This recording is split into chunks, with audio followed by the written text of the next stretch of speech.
If you see the blimp flying over 840 in Murfreesboro, just a blimp. We cannot spend this much time on the blimp again.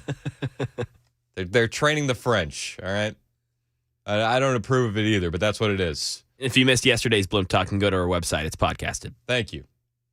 It's a full blimp disclosure on the podcast yesterday. Jason thinks the blimp is following him. That could be true. We can't rule that out, Jason. We can't rule that out on the Super Text line. We know Jason's definitely on a list or two. And I get more texts. Chris, I think I see that UFO. It's over 840. It's a blimp. It's a blimp. I know. Take it from me. Blimps are real. Is it a bird? Is it a plane? No, it's a blimp. It's a blimp. It's a blimp. So, did you get any info on the Tesla stuff? I heard it in Ken Weaver's newscast. All these Teslas are being recalled. Yeah, I haven't yet Googled it. I was doing a couple other things. Let me see. Why are they being recalled? That's what I want to know. And millions of them?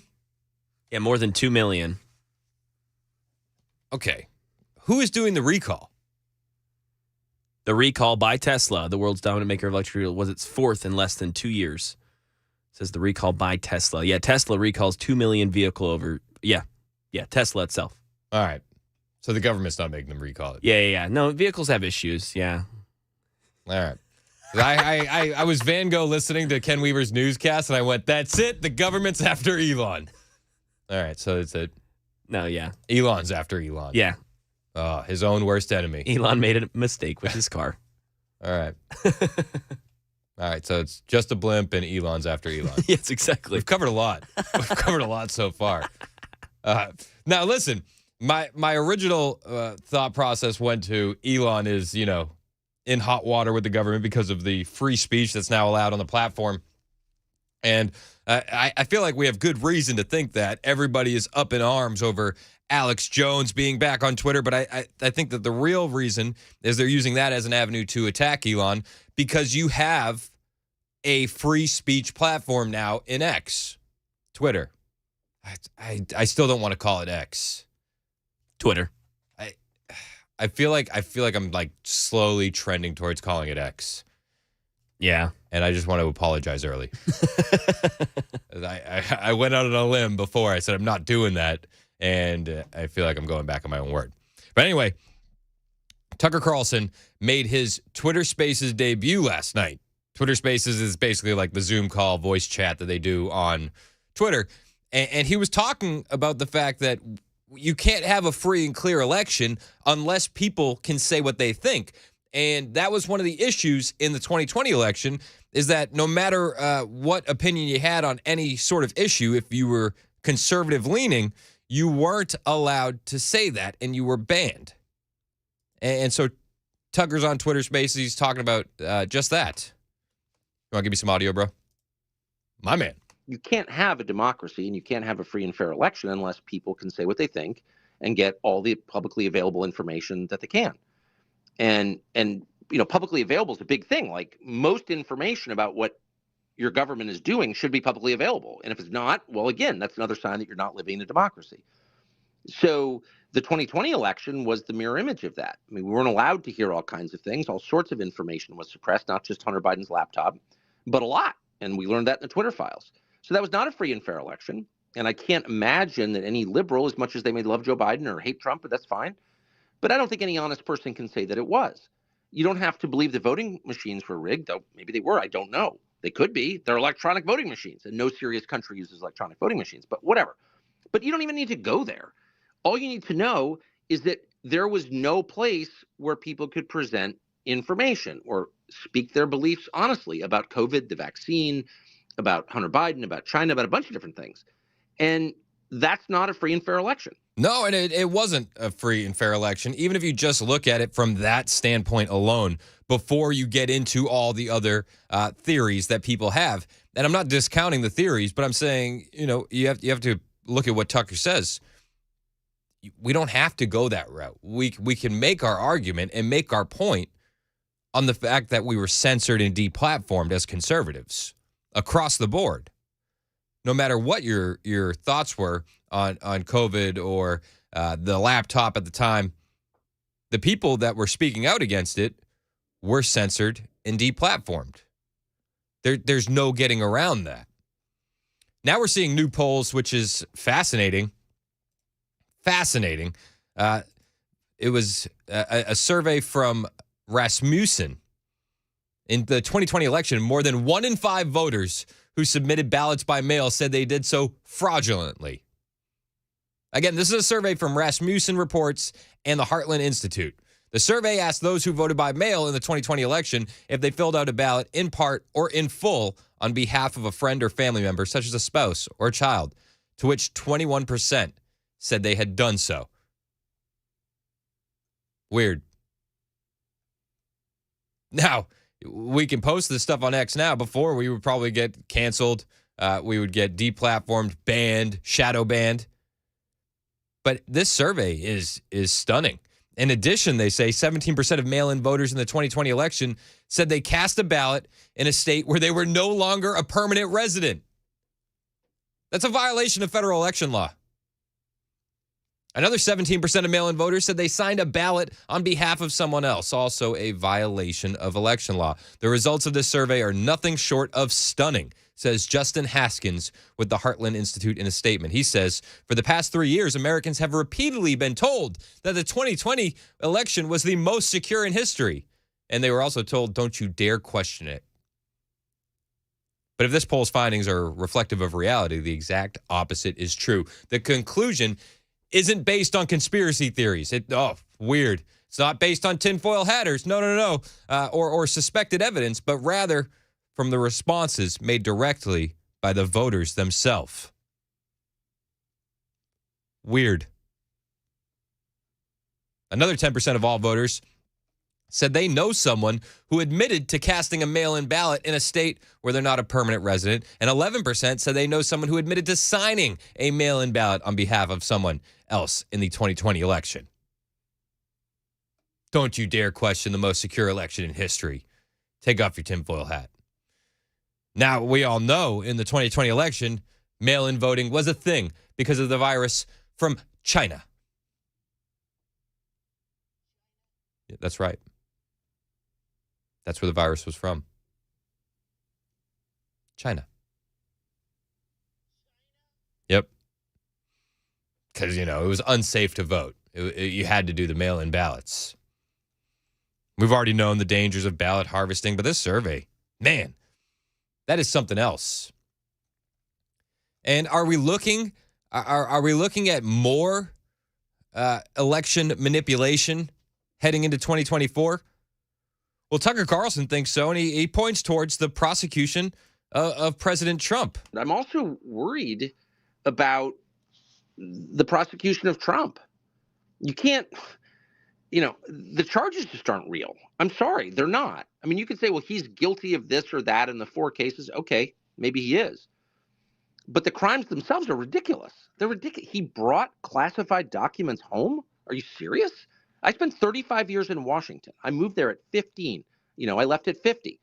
My dad ran a federal agency. I know Washington. It's like the only thing I know. Ask me about Washington or fly fishing, and I can give you credible answers. And the idea that you're prosecuting a man on a felony charge for bringing home documents and not returning them to the National Archives. Are you serious? Is there a single high-level bureaucrat in Washington, elected or not, who doesn't do that every single day? No, because there are over 1 billion classified federal documents. And the overwhelming majority should not be classified. There's no national security justification for classifying them. Look me in the face and tell me the U.S. government has a legitimate reason for classifying over 1 billion documents. You can't. No, I don't think anybody can.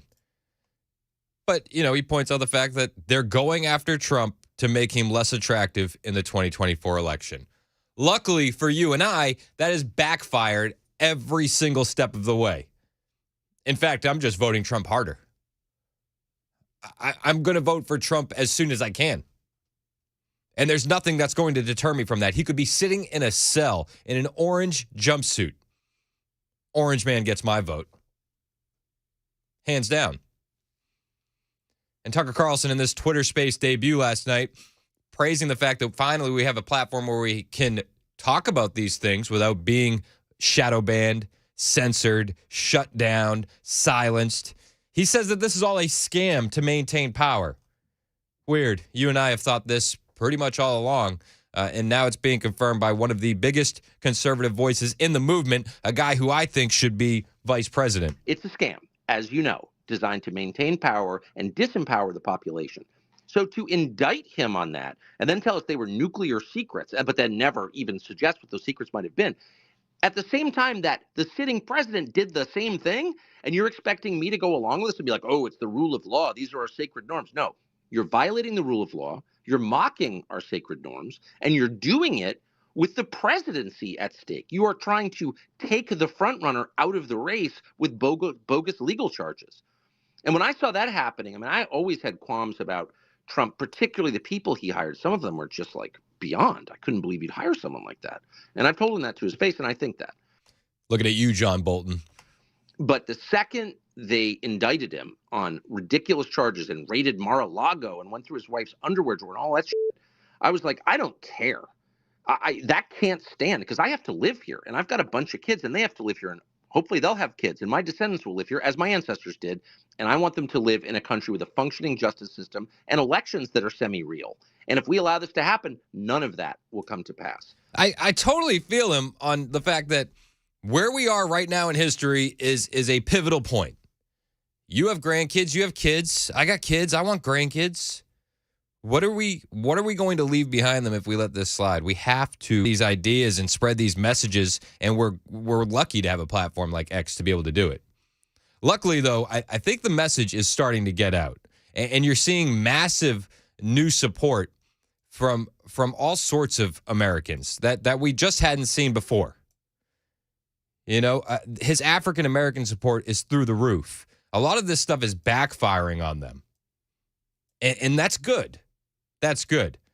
I mean, in fact, in Chicago, there's some black residents who are saying, you know, hey, Trump, come here, and we'll have thousands marching behind you in the street. We sent a direct message, and we asked Trump to come to Chicago, come here and walk these streets with us, and we'll put thousands behind him as he walks the streets. And that's a fact. That's a promise. Fantastic. Yeah, and you know what? Because of that, because black Americans are turning on Joe Biden, because they're feeling it in their wallet, you're having major voices in the black community saying Biden's got to step aside. This is Charlemagne from The Breakfast Club. I played this the other day, but I think it's important to reestablish. Please, Mr. President, give America the ultimate Christmas gift and step aside. And those ideas, those opinions are not well received. So much so that Jasmine Crockett, a Democrat out of Texas, went on The Breakfast Club to basically defend Joe Biden. I have audio from Jasmine Crockett, which I'm going to play for you next. Make sure you're hanging out with us. It's the Chris Hand Show, live on Super Talk 99.7 WTN.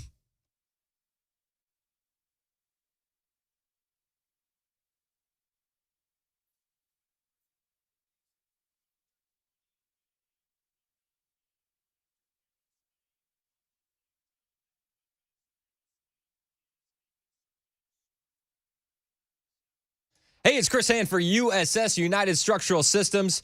Listen, the guys at USS told me, you don't know you need them until you know you need them. Apparently, people don't hang out in their crawl space. Well, if you haven't been down there in a while, I suggest you poke your head down there.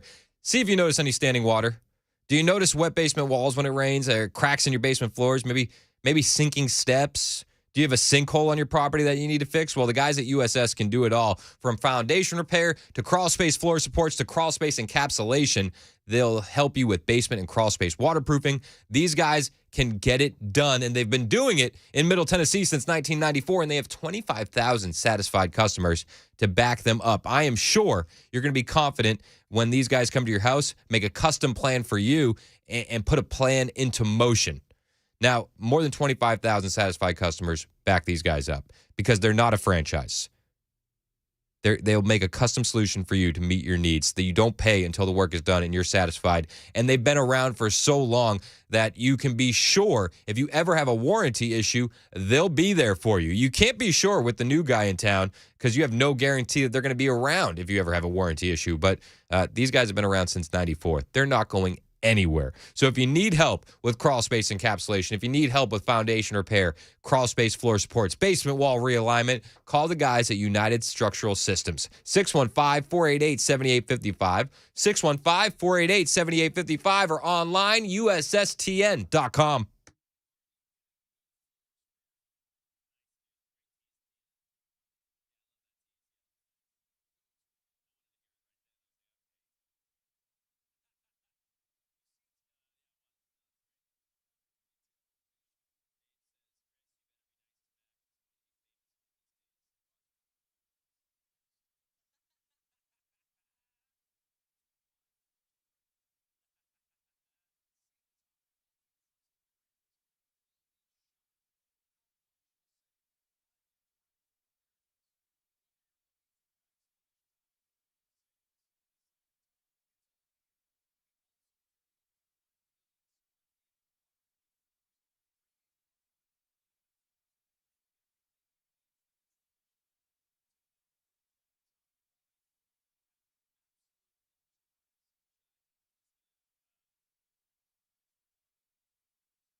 All right, got some problems in traffic. Got to tell you about it. It is stop and go on I-65 southbound, right there at I-24 north and I-24 downtown. Then in Madison, stop and go traffic, 65 southbound between Dickerson Pike and I-24 north. Abortion pill access battle is heating up. Tesla recalls almost every vehicle it makes.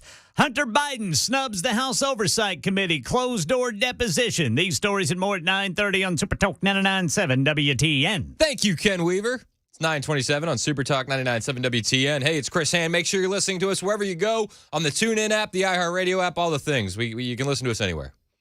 Super easy. Just download the 99.7 WTN app in the App Store. Also, on the way, I have this audio from Jasmine Crockett, Democrat rep out of Texas. She won the Breakfast Club, which is honestly, it's the biggest hip hop show in the country. They're syndicated everywhere. I know a couple of guys that help launch the show. It's a big show. People listen to what they have to say. Now, Charlemagne, who's the main host, had this to say about Joe Biden the other day. Please, Mr. President, give America the ultimate Christmas gift and step aside. Step aside. So they sent Jasmine Crockett out there to defend old Joe. And, I have a lot of audio from this interview, but one of the main things was that she doesn't think that there's any signs of dementia for Joe Biden. She hasn't seen it. But I will tell you about your comments on the dementia because I don't want you to think that I'm ducking it at all. Mm-hmm. I've not seen anything that makes me think that. I'm not ducking it, bro. I'm not ducking the dementia comments. Interesting. Yeah, there's more from her, including how she says, and this is a quote. We for sure gonna lose if we don't have Joe. Yeah, let that one breathe a little bit. really let that sink in. Yeah. We for sure going to lose if we don't have Joe. I'm of the other opinion. I think you're for sure going to lose if you do have Joe. And I'm starting to think that we need to pump the brakes on the impeachment because I don't know who else is a better opponent for Trump in 2024. Hang out with us. We got audio from that on the way. Ken Weaver with the news right now.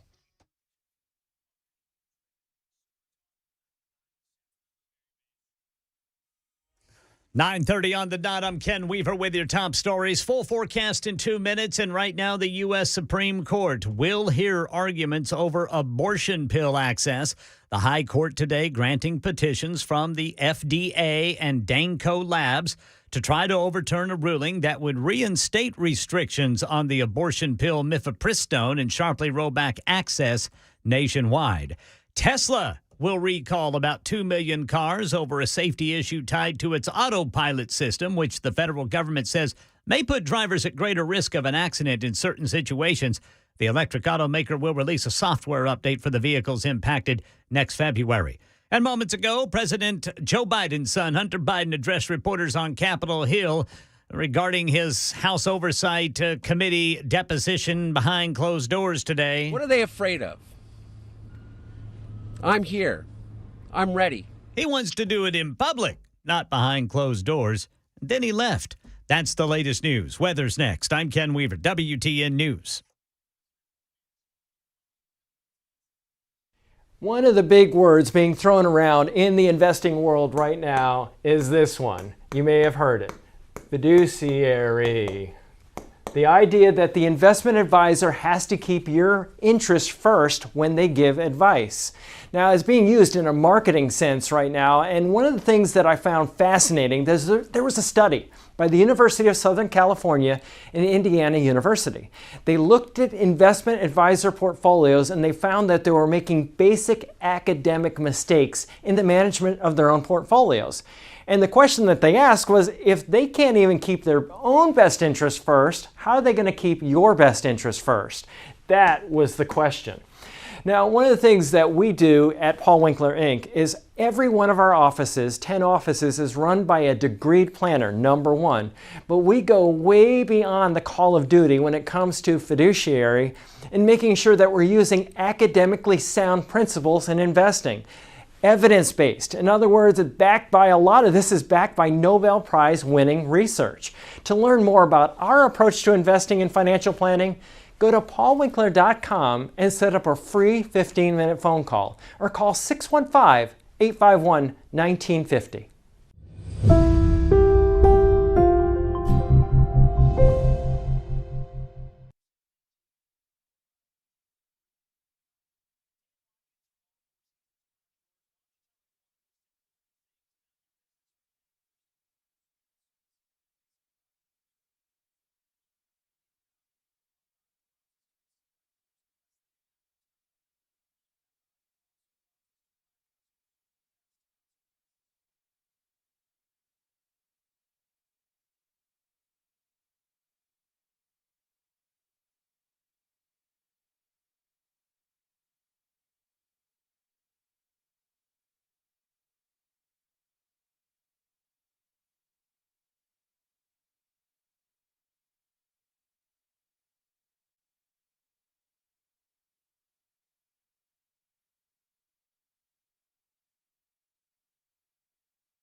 Holding Ukraine funding hostage in an attempt to force through an extreme Republican partisan agenda on the border is not how it works. Yeah, I'm extreme about making America great again, right? We're extreme. It's Super Talk 99.7 WTN 936. My name is Chris Hand. Hope you're having a fantastic morning. You know, a lot of Americans are seeing the fact that Joe Biden cares much more about Ukraine than he does about his own country. Weird how that works out. So much so that it seems like, to me, from where I'm standing, and I've been saying this for a while, he's losing support in the black community. He's hemorrhaging support. You know, I played this clip before the break of Charlemagne from the biggest hip-hop show in the country, The Breakfast Club. They're based out of New York City. Charlemagne, you know, basically says, Joe Biden, you need to step aside. And that's what he says. You gotta step aside. Please, Mr. President, give America the ultimate Christmas gift and step aside. And everybody claps. Step aside. Step aside. I love how he says it. And step aside. I mean, he really emphasizes like the fact, like, gotta step aside. And step aside. So, you know, Democrat Party hears that and they kind of freak out. Because this guy, Charlemagne, he's got a large voice in the black community. A huge voice. So what do? Well, the Democrats say, you know what we need? We need to fix this. We need to fix this fast. So they enlisted Jasmine Crockett, the Democrat rep out of Texas. And she goes on The Breakfast Club.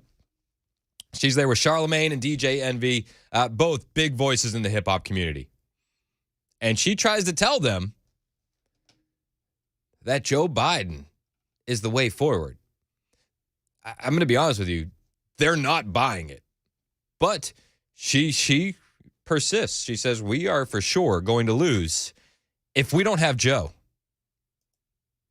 And she was being serious. He's not getting any younger. None of us are getting any younger. I might add. And I'm sure you've seen some of the things that people have been talking about. But I'm going to say this. Congresswoman, does he need to step aside? No. Oh. Does he need to step aside? No. Well, I mean, Charlemagne thinks that he should. And step aside. So. But, I mean, listen, both of these guys are pushing back on Jasmine Crockett. Both of them. You can hear them trying to talk over. Have you seen what people are saying? Have you seen it? We've all seen it. We all have eyes. She's like, no. That ain't it. That ain't it, Chief. I'm not going to say that. He needs to step aside. We going to lose. Oh. I'm not going to say that. He needs to step aside. We going to lose. We going to lose. We for sure going to lose if we don't have Joe. He said. Oh. So I think I messed up the quote. She said, we gon' for sure lose if we don't have Joe. So Anthony on the super text line was right. It was faux show. Interesting. I'm not going to say that. He needs to step aside. We going to lose. We going to lose. We for sure going to lose if we don't have Joe. He said there's 50 other people in the Democratic Party he thinks could beat Trump. He said that. So if there's 50 other people he thinks he could beat that could beat Trump, he needs to step aside. Listen, I'm going to tell y'all this. First of all. I listen. These guys have a huge voice in the African-American community, in the black community, in hip-hop. We're seeing hip-hop artists in droves saying, Joe isn't the move. You see 50 Cent on Instagram a couple weeks back saying, get up, get your A off the beach, man. We got problems. What are you doing? And Charlemagne calls out Joe with his own quotes, saying he said there's 50 other people that could beat Trump. 50. We gonna lose. We for sure gonna lose if we don't have Joe. He said there's 50 other people in the Democratic Party he thinks could beat Trump. He said that. He said that. There's 50 other people he thinks he could beat that could beat Trump. He needs to step aside. Listen, I'm gonna tell y'all this. First of all, she's getting extra hip hop on him. I feel like. Listen, I'm gonna tell y'all like this. He needs to step aside. Listen, I'm gonna tell y'all this. First of all, it's not gonna happen. Because we have deadlines. Like, for instance, my filing deadline is going to be on Monday in Texas. Like, you don't have time. But if he steps you don't down, have time. if he steps down, they'd have to change the rules. No. Have to, right? No. He will still be on the ballot. It's just like people die and still end up on the ballots because, like, the rules are the rules. So the reality is that we don't have time to even get somebody onto all these ballots, not to mention the amount of money that it takes to run campaigns. All right, well, that gives me hope. There's no time to swap them out. We can't. No, Jasmine Crockett says. No. No. He will. She was pretty clear. He's going to be on the ballot, whether we like it or not. Did she say yes or? I think. Hold on. Let me go to. Yeah, let me double check. Let's fact check that. No. He will still be on the ballot. It's just like people die and. She basically says he's so old he could die and be on the ballot. If you're reading between the lines. No. He will still be on the ballot. It's just like people die and still end up on the ballots because, like, the rules are the rules. So the reality is that we don't have time to even get somebody onto all these ballots, not to mention the amount of money that it takes to run campaigns. I don't know. I feel like Joe's campaign is going to be, not as expensive as others when you can run it from a basement, and nobody shows up to the rallies. So I don't know if that's the crux of it, the cost of the campaign. But she says, listen, there's no time to swap them out. There's no time.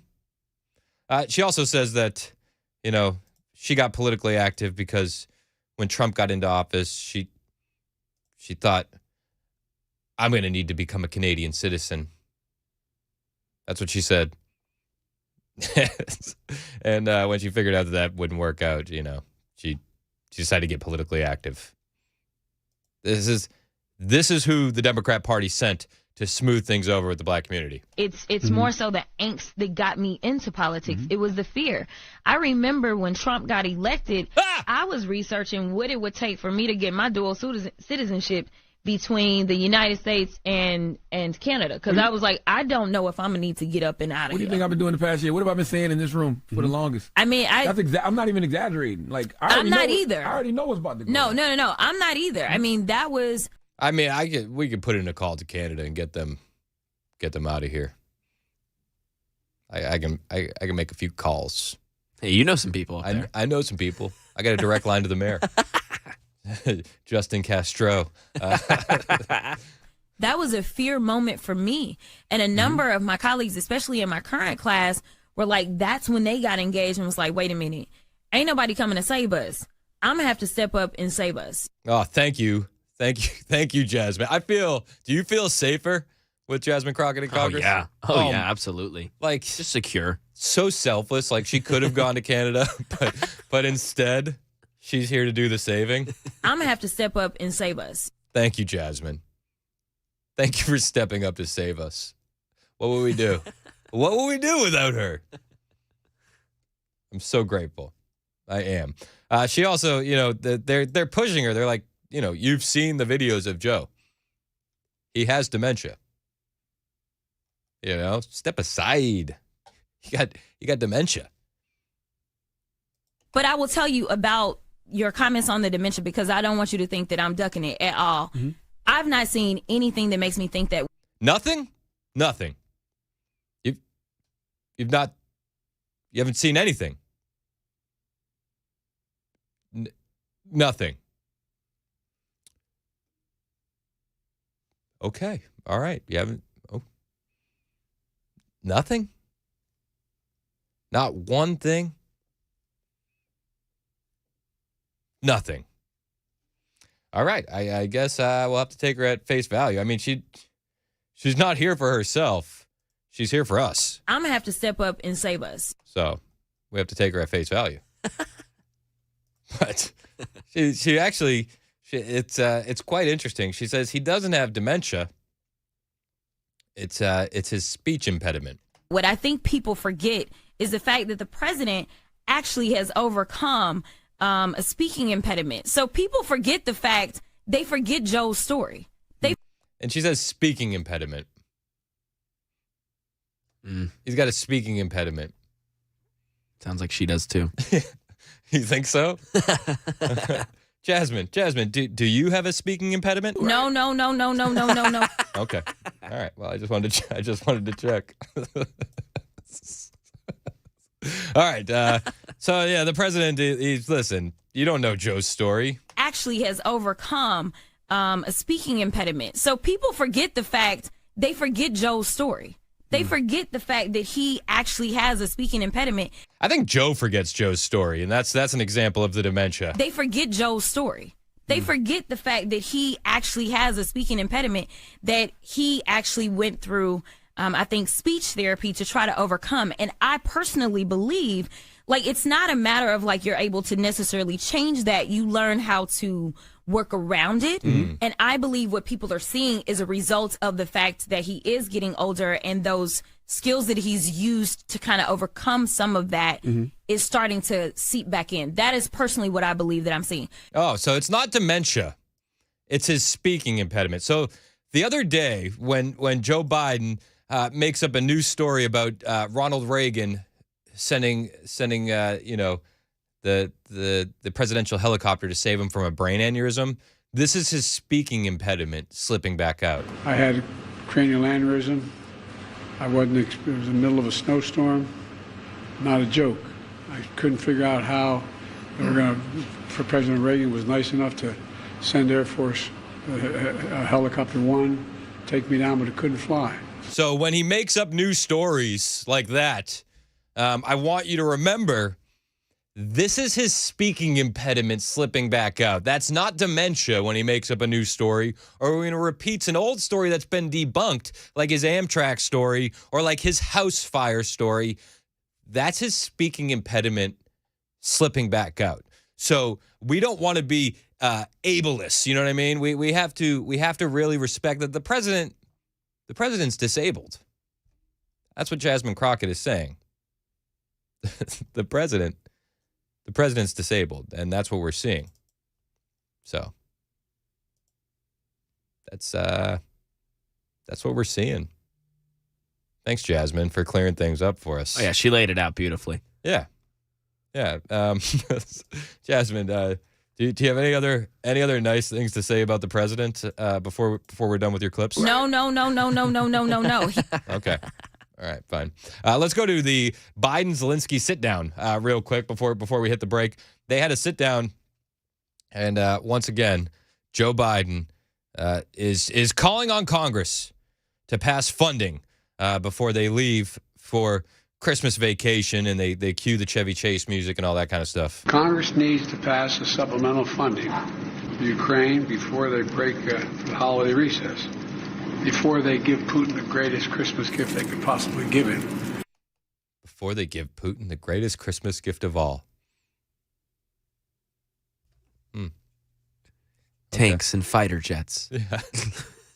we need to make sure we give Zelensky a better Christmas gift than we give Putin.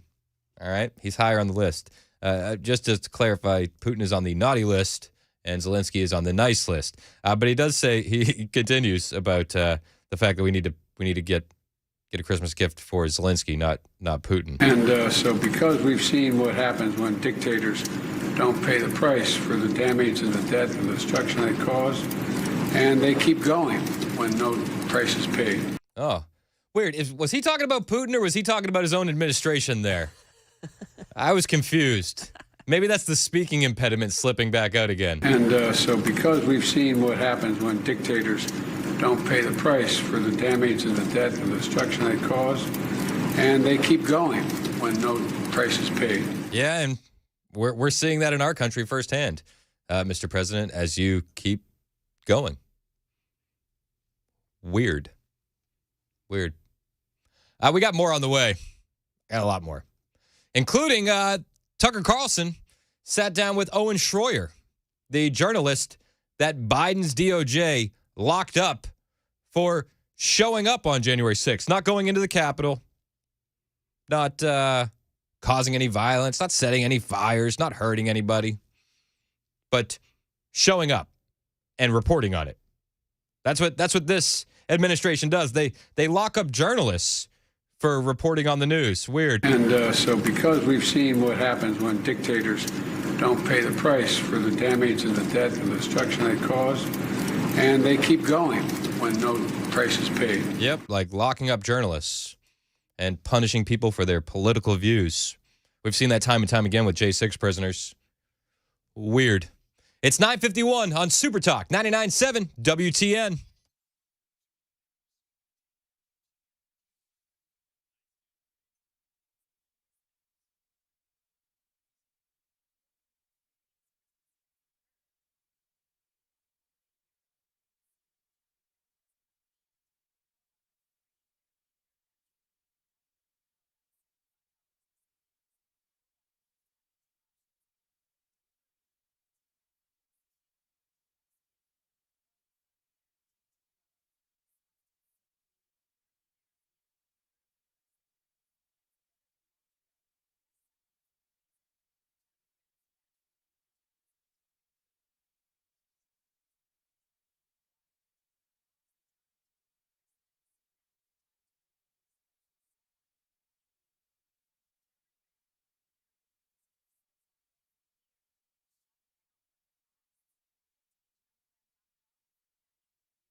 Hunter Biden snubs a subpoena, abortion pill access to be decided by the nation's highest court.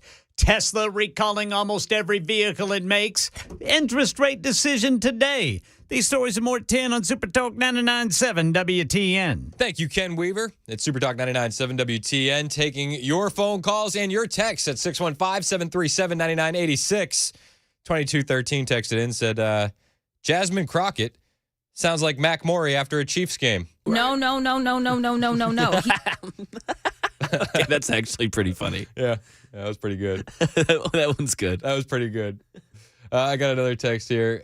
They said Biden, during his sit-down with Zelensky, said, we can't give Putin the greatest Christmas gift. Congress needs to pass a supplemental funding for Ukraine before they break the holiday recess, before they give Putin the greatest Christmas gift they could possibly give him. Yep, and 5248 said, Jelly of the Month Club? Pretty good gift. Let's go to Mike in Lawrenceburg real quick. He has a comment on Zelensky. What's up, Mike? You're next on Super Talk. Yes, sir. Have you ever wondered why he actually comes to the U.S. when it's time to get money? I've got a little theory. Tell me. I think they come over here to talk to Biden where he got to figure out what percentage he's going to give Biden if he gets all that money. Well, I think they already had the percentage, kind of hashed out. It's 10% for the big guy. Yeah. So that's about the only reason I hate why he does it in person.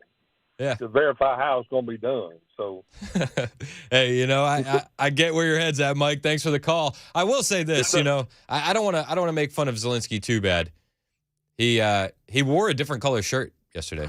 Wow. He was wearing a black shirt. I saw him. I was like, man. I was like, who is that guy? And I was like, whoa. He's just wearing a different shirt. He cleans up nice. He cleans up nice. It was the same style shirt, different color. So baby steps. Yeah.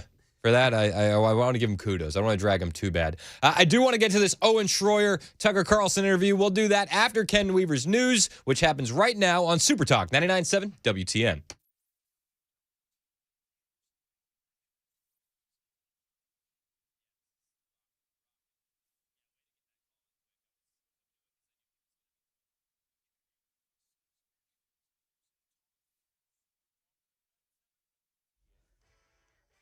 Ten o'clock on the dot. I'm Ken Weaver with your top stories. Full forecast in 2 minutes. Hunter Biden made a surprise appearance to reporters on Capitol Hill this morning. Let it be known he will be skipping his behind closed doors testimony about his father's alleged influence in foreign business deals. There is no fairness or decency in what these Republicans are doing. Any wider investigation that the Republicans have demanded into Burisma and the Chinese business have not materialized into criminal charges, but Hunter Biden does face very serious tax charges that do carry the possibility of prison time. U.S. Supreme Court to hear arguments over abortion pill access. The High Court today granting petitions from the Food and Drug Administration and Danco Labs to try to overturn a ruling that would reinstate restrictions on the abortion pill mifepristone and sharply roll back access nationwide. Tesla will recall about 2 million cars over a safety issue tied to its autopilot system, which the federal government says may put drivers at greater risk of an accident in certain situations. The electric automaker will release a software update for the vehicles in February. And the Federal Reserve may hold off on raising interest rates today. One report on inflation, known as the Consumer Price Index, showing that inflation was up 3.1% last month compared to a year ago. The Fed is expected to keep interest rates on hold, and investors are hopeful that after 11 rate hikes since March of 2022, the central bank could start cutting rates as soon as next spring. That would be a relief if you're paying off credit card debt or buying a home. That's Elizabeth Schulze reporting. And because of alcohol involved at car crashes, around 13,000 Americans who celebrated last New Year's Eve won't be around to ring in 2024. Federal safety regulators hoping to reverse the trend on turning to technology. One of the tools is called the Driver Alcohol Detection System for Safety, or DADS. It uses tissue spectroscopy to measure the level of alcohol in the blood of the fingerprint or palm and would prevent a drunken driver from starting the car. The National Highway Traffic Safety Administration wants all new vehicles eventually equipped with the same kind of device. The testing, approval, and public comment period could take years. That's the latest news. Weather is next. I'm Ken Weaver, WTN News. Today's show happened because I saw a comment. He said, why don't you do something on doves and dove fields and how to find them and things like that. So all right. Good idea. It's past the opening day, but like you said, it can work. Yeah. Because the season is long. It runs for 90 days, and there's 3 segments, so we're going to cover all that today. Let's rattle off the season. September 1 through September 28th is the first segment of Dove, and then October 14th through November 5th, and then December 8th through January 15th. 15 is your bag limit. So September 1 is opening day, and that's at noon in Tennessee. September 1st has been one of those days. I mean, you'll see guys. I mean, they'll take off work. Have big cooking and getting together with friends, and it's kind of neat to see. Yeah. Historically, it's a huge social event. I'd say the majority of the hunters probably hunt opening day, opening weekend, and then won't pick up a shotgun until next year. So, we have 2 other segments besides this one.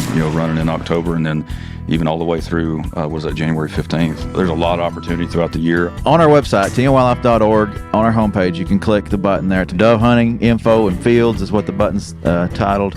It's got all the information on dove hunting. You can find the fields there. So let's talk about how to find a field. You click on Region 2, it pulls up the options that are available, and get down to Bark Camp Barrens, and you see it's open statewide. So the hunting's not over there. There's still opportunity. Even though we had a big opening day, let it die down a little bit and get back in there. You're going to have some good hunting, I think, there, sounds like, anyway.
Super Talk 99.7 WTN 10:05. I just blew Mac's mind during the break. Whoa. Mac's a big sports guy, and I ruined his podcast that he was going to be dropping today. yeah, exactly. Yeah. There's a headline on Breitbart that, and I'm going to get to the Owen Schroyer, Tucker Carlson audio, but I'm doing this for you, Mac. I appreciate it. Patriots owner Robert Kraft has already decided to part ways with Bill Belichick. Dude, if that's true, that is You got to do a new podcast today. Yeah, 100%. Behind the Box Score is going to be, it's already going to be out of date. It's exactly. Behind the Box Score, available everywhere. Spotify, Apple. Wherever you get your podcasts, yeah. All the things. Appreciate it. Dang, yeah, that's going to be the lead now. Whoa. Wild. That's nuts. Said it happened weeks ago. He just said, I already know that I'm doing this. Yeah. Wow. That was still, the biggest mistake that they ever made was choosing Belichick over Brady. Yeah, probably right. Not a good look. No. Hasn't been great. No. When the other guy goes and gets a Super Bowl and you're one of the worst teams in the league, it's not necessarily the best. No. Wow. Yeah. All right. Well, that's the news, I guess. All righty. Moving on. Yeah. Moving on. Owen Schroyer has been on a tear since being released from prison. And if you're unaware who Owen Schroyer is, he was the journalist who was arrested and thrown in jail for 60 days because, because he was on Capitol grounds on January 6, 2021. Well, he'd been released from jail. He reported to Oakdale Prison on October 24th to serve a 60-day sentence that was handed down in response to being on Capitol grounds on January 6th. He didn't enter the building, but prosecutors said he violated a previously deferred prosecution agreement that forbade the journalist from using loud, threatening, or abusive language or to engage in any disorderly conduct or disruptive conduct at any place upon the United States Capitol ground.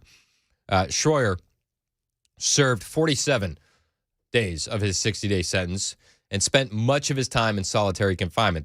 They put him in the SHU, the segregated housing unit, which is the prison inside the prison. He was doing like a 23-1, locked up for 23 hours a day, out for 1 hour a day. That was a lot of his prison stint. And he's been released. I actually spoke with him on the phone the day that he was released from prison. Unrelated to what we do here. This was something with my friends at Turning Point. He was happy to be out. I'm hoping to get him on the show next week. He's been busy, very busy. And I don't blame him for that. Everybody kind of wants to talk to him and see where he's going, what he's doing next. And he got to sit down with Tucker Carlson. The interview was released last night. I thought it was pretty interesting, and I brought some audio for you. He tells Tucker Carlson that they tried to lock him up for 120 days, and he doesn't think that this is really because of what he did on January 6th. He thinks that the DOJ is after him. He thinks it goes all the way up to Merrick Garland. I mean, you weren't even accused of going inside the Capitol building on January 6th. You were not accused of setting anything on fire or committing any act of violence. So, I mean, on what grounds could they steal your cell phones and violate your most basic privacies? I don't understand that. Like, what's the crime? Well, the whole notion that the U.S. attorneys was arguing is that somehow I was behind the entire event that day. That's what their whole notion is that somehow I led the charge for what resulted in January 6th and people going into the Capitol and everything else. And I wanted to prove beyond a reasonable doubt, look, here's all my communications. That was never anybody's plan. I had nothing to do with that. I never went in the building. And they acknowledged that. And we know now that there were tons of feds in the crowd. Weird. They acknowledged that, and they still decided to come down heavy-handed on me. But it's worth mentioning, too, Tucker, part of the process here with me turning all of this over and cooperating, my attorney and my understanding was that they weren't going to press for jail time. That was the mutual understanding that we had here. And then they tried to hit me with 120 days. And I'm not curious if that didn't come from the minds of the U.S. attorneys, but perhaps someone higher up at the DOJ.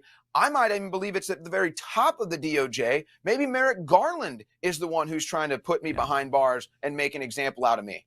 Now, it certainly feels that way. It's funny. We heard the comment from Biden during his Zelensky sit down where, he says, you can't let dictators get away with this kind of stuff or they're going to keep doing it. And so because we've seen what happens when dictators don't pay the price for the damage and the death and the destruction they cause, and they keep going when no price is paid. Yeah, well, dictators lock up journalists. That's something that they do.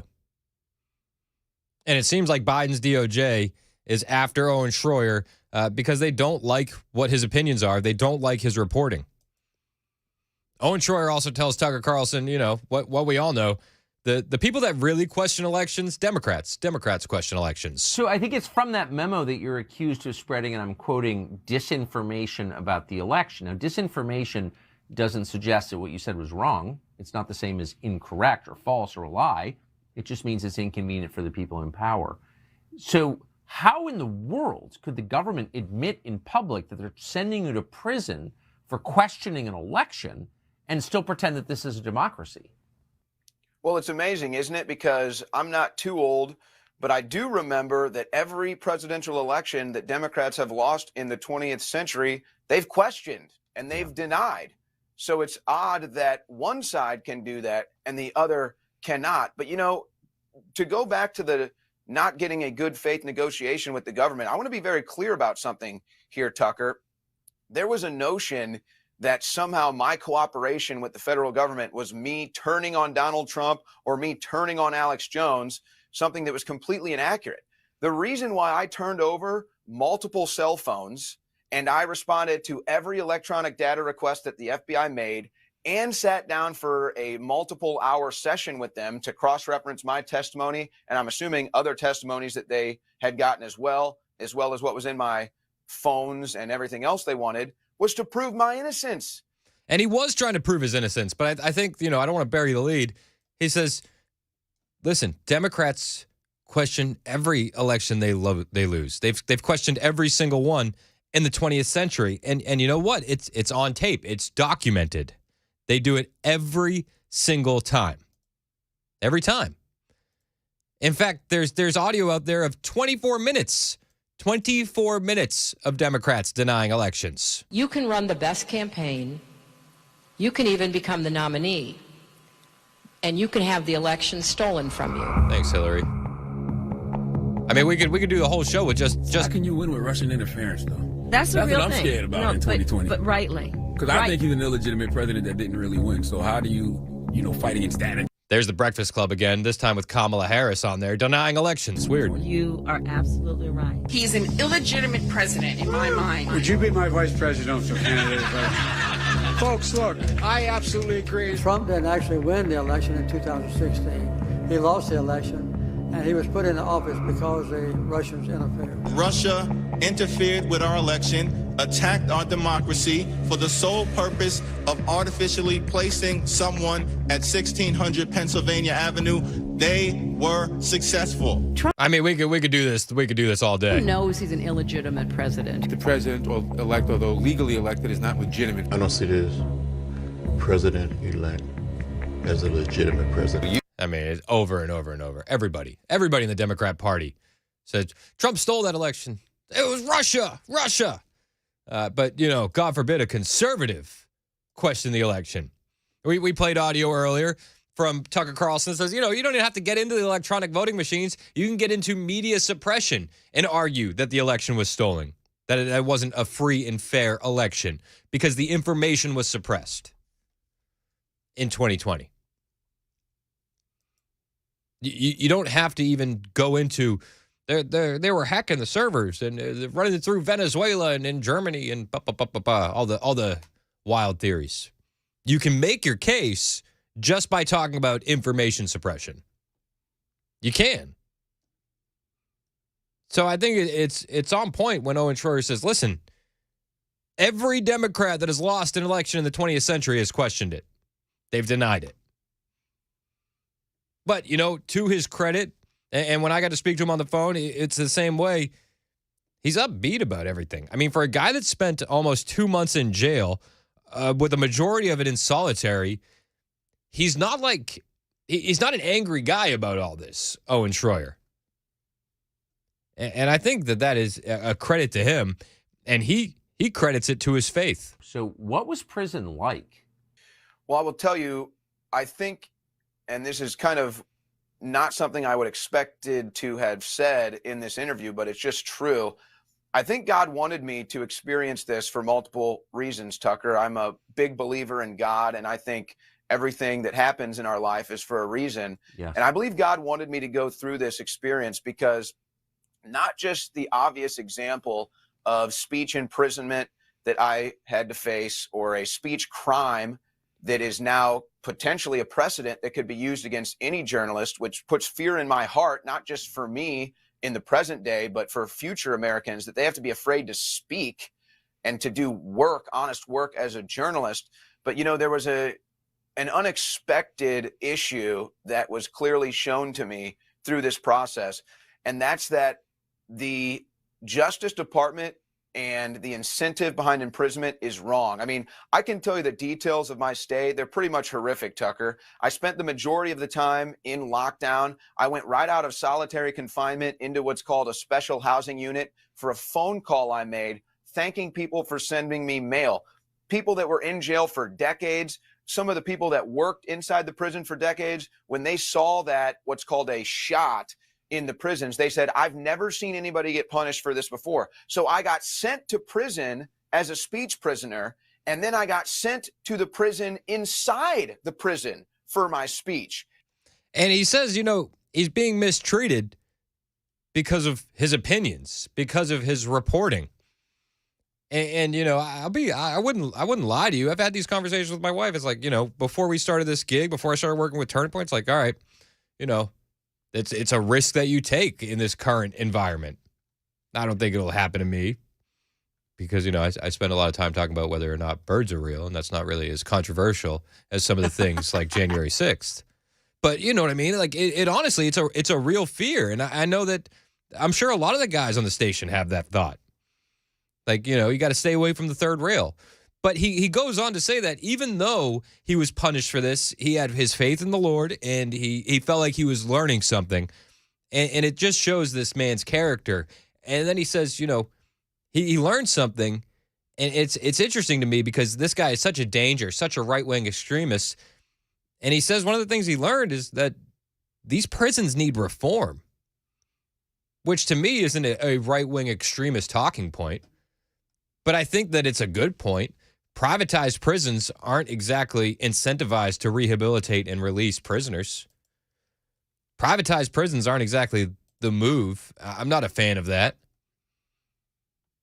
But he talks about that. It was eye-opening for him, and he feels like that was one of the reasons he was put there, was to kind of experience that firsthand. And, I had a couple off-the-record conversations with people while I was in there, and basically they were saying the same thing, like, look, Owen, we don't like what's been done to you here, but these are orders coming from the very top. Your beef isn't with us here at this prison. Your beef is with the people at the top. They're the ones still coming after you, even when you're in here, and I'll leave it at that. So nobody's ever heard of a misdemeanor in a federal prison until me. Nobody's ever heard of somebody going to the special housing unit for making a phone call, thanking people for mail until me.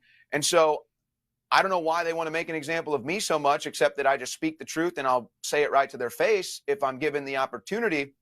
But we need prison reform in this country badly, Tucker. Most of the people that are in that prison, not just me, do not belong there. And there are way more political prisoners outside the realm of what you and I might think. You go after corrupt lawyers, judges, insurance companies, you go after the corruption in Medicare and Medicaid, they lock you up and throw away the key. I couldn't believe some of the stories. And while I'm in there, the Bureau of Prison wants $2 billion. Matt Gaetz brought my name up during that hearing. The Bureau of Prisons doesn't need $2 billion more annually. They need to release $2 billion worth of prisoners because we have a prison industrial complex in this country, and we have a justice department that is not incentivized by justice. Hey, I agree with him, and I do think there needs to be some prison reform. I agree that there's a prison industrial complex. Also, I want to point out, Anthony on the super text line said, if anyone on this station goes to jail for speech, it's going to be Murphy. He's also my first round draft pick. But Owen Schroyer, he's a political prisoner. He went to jail for speech. He didn't do anything wrong. And he says, he's afraid that this isn't the end of it. He's afraid that his speech is going to wind him up in jail again. Well, and I think this is something that I hate to talk about, but it's just true, and people need to know this. Now, I'm a man of convictions, and I guess I would think of myself as a brave man, but telling the truth shouldn't really consist of an act of bravery. But Amen. I have to be honest with you, Tucker. Just doing this interview, the book that I wrote while I was in there, I'm afraid now. I'm afraid that my speech is going to wind me up in jail again. That's something that sits in the back of my head now every day when I go on air and tell the truth. That's something that sits in the back of my head that I might go to jail for what I'm saying. And I think that's, as far as conservative commentators go, I think it's a thought all conservative commentators have in the back of their head. It might be far away, might not be a serious thought, but it's there. It creeps in. People do think about that kind of stuff. I'm glad Owen Schroyer's out. He seems like a great guy. Hoping to land him on the show next week. We've been texting back and forth, and I'm glad he's out. We need more people that aren't afraid to speak the truth, not less. It's 1021 on Super Talk 99.7 WTN.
Got a crash reported east of downtown. It's going to be 40 westbound, just past the 24-40 split. Hunter Biden defies a congressional subpoena. Tesla's under recall, almost all of them. An interest rate decision day. Details at 10:30 on Super Talk 99.7 WTN. Thank you, Ken Weaver. It's 10:25 on Super Talk 99.7 WTN. My name is Chris Hand. You can listen to us anywhere you go with the TuneIn app, the iHeartRadio app, all the things. Download it in your app store today. We have a 99.7 WTN app as well. So there's no excuse to not take us wherever you go. If our boy Fletch can listen to us on the app while he's cleaning the skyscraper windows in Nashville downtown, you can listen to us too.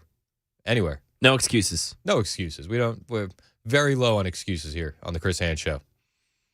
The Bidens, on the other hand, many excuses. They love excuses. Mike Johnson a couple hours ago tweeting out that a reminder that today the House is voting formally to open an impeachment inquiry into President Biden.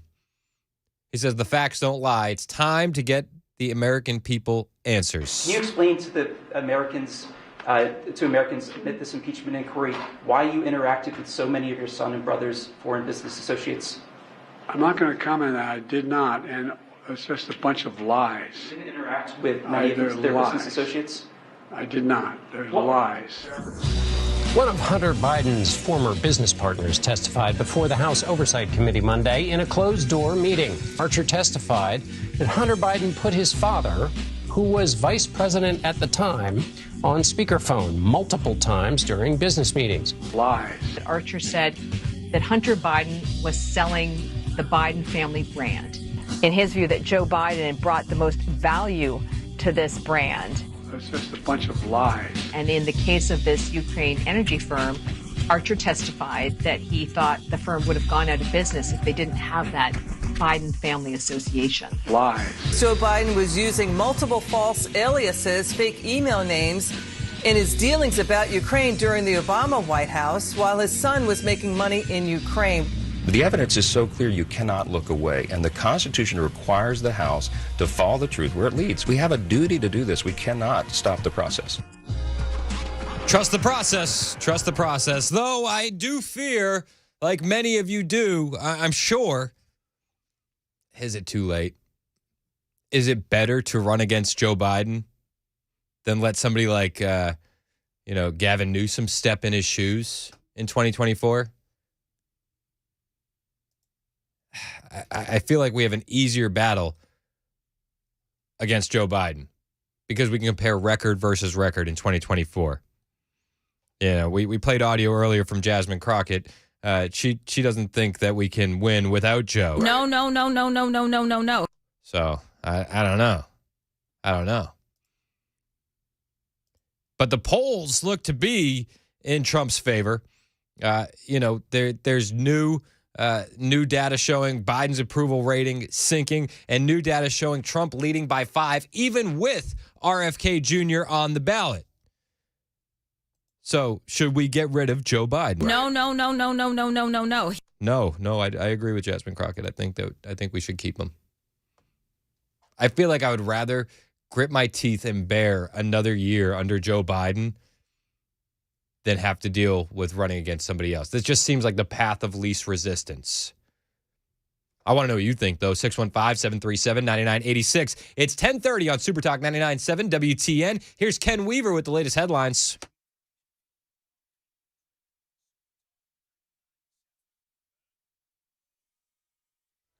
I'm Ken Weaver with your top stories. Full forecast in 2 minutes. Defying a congressional subpoena, Hunter Biden skipping his closed-door testimony about alleged influence peddling by his father, telling reporters he's willing to testify in public instead. What are they afraid of? I'm here. I'm ready. Well, with the House now voting to formalize an impeachment inquiry, Hunter Biden insists Republicans will find no evidence his father, President Biden, was financially involved in his business. Nearly all Teslas are currently under recall over concerns about the company Autopilot driver assist technology. 2 million Teslas being recalled over worries Autopilot doesn't have enough safeguards to ensure drivers aren't misusing it. Tesla offering a software update that will fix the issue. And the Federal Reserve may hold off on raising interest rates today. One report on inflation, known as the Consumer Price Index, showed that inflation was up 3.1% last month compared to a year ago. It's higher than the Fed's target of 2%, but better than it once was. That's the latest news. Weather's next. I'm Ken Weaver, WTN News. One of the big words being thrown around in the investing world right now is this one. You may have heard it. Fiduciary. The idea that the investment advisor has to keep your interest first when they give advice. Now, it's being used in a marketing sense right now, and one of the things that I found fascinating, there was a study by the University of Southern California and Indiana University. They looked at investment advisor portfolios and they found that they were making basic academic mistakes in the management of their own portfolios. And the question that they asked was, if they can't even keep their own best interest first, how are they going to keep your best interest first? That was the question. Now, one of the things that we do at Paul Winkler Inc. is every one of our offices, 10 offices, is run by a degreed planner, number one. But we go way beyond the call of duty when it comes to fiduciary and making sure that we're using academically sound principles in investing. Evidence-based. In other words, it's backed by, a lot of this is backed by Nobel Prize winning research. To learn more about our approach to investing and financial planning, go to paulwinkler.com and set up a free 15-minute phone call or call 615-851-1950.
That's the forecast on Super Talk 99.7 WTN. But how does your financial forecast look? Do you have a plan for your financial future? Hey, it's Chris Hand for Paul Winkler Inc. Now, I didn't have a plan for my financial future, full disclosure, but I do now because I linked up with Paul and his team. Now, we're thinking about me and my wife paying for weddings down the road for my daughters, maybe paying for college if any of my 4 kids want it. And we didn't have really a game plan on how to get this done while planning for retirement, while planning for life after work, but we do now because of Paul and his team. Paul and his team hold themselves to a higher level of fiduciary standard than is required, and because of that, government regulators require that I tell you I'm paid every time this commercial airs. That's fine. Government does what government does. But that's not why I'm a client of Paul's. I'm a client of Paul's because I decided to sit down with Paul, discuss my financial future, break bread, and he answered my financial questions honestly, and in a way that I could understand. That's how I decided to become a client myself. I'm impressed with Paul. He's a smart guy. He knows the financial world better than I do. And with his team, nothing is done on commission. That's what really sold me. Because with Paul and his team, you can be sure that when they're helping you make decisions for your financial future, It is for your financial future, not theirs, because nothing is done on commission. He's made my financial goals way more realistic by explaining what to do and why, and the investment education they provide is evidence-based and backed by Nobel Prize-winning research. So if you don't have a financial plan for your future, check out Paul and his team. Every office is run by a degree planner with over 20 years of experience, and you can feel that experience when you talk to him. So pick up the phone today and set up a complimentary 15-minute phone call. Oh, well, don't pick up the phone to set up the phone call, but you know what I'm saying. You can pick up the phone and call 615-851-1950 or set up the phone call at paulwinkler.com. That's paulwinkler.com.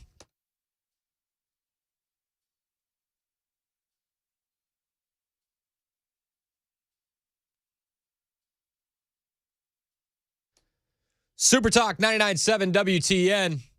It's Chris Hand. Hope you guys are having a fantastic day. Here's something interesting. Looking ahead to 2024. Quite a few people are talking about, Nikki Haley. Oh, she's surging. Did you know that? She's surging.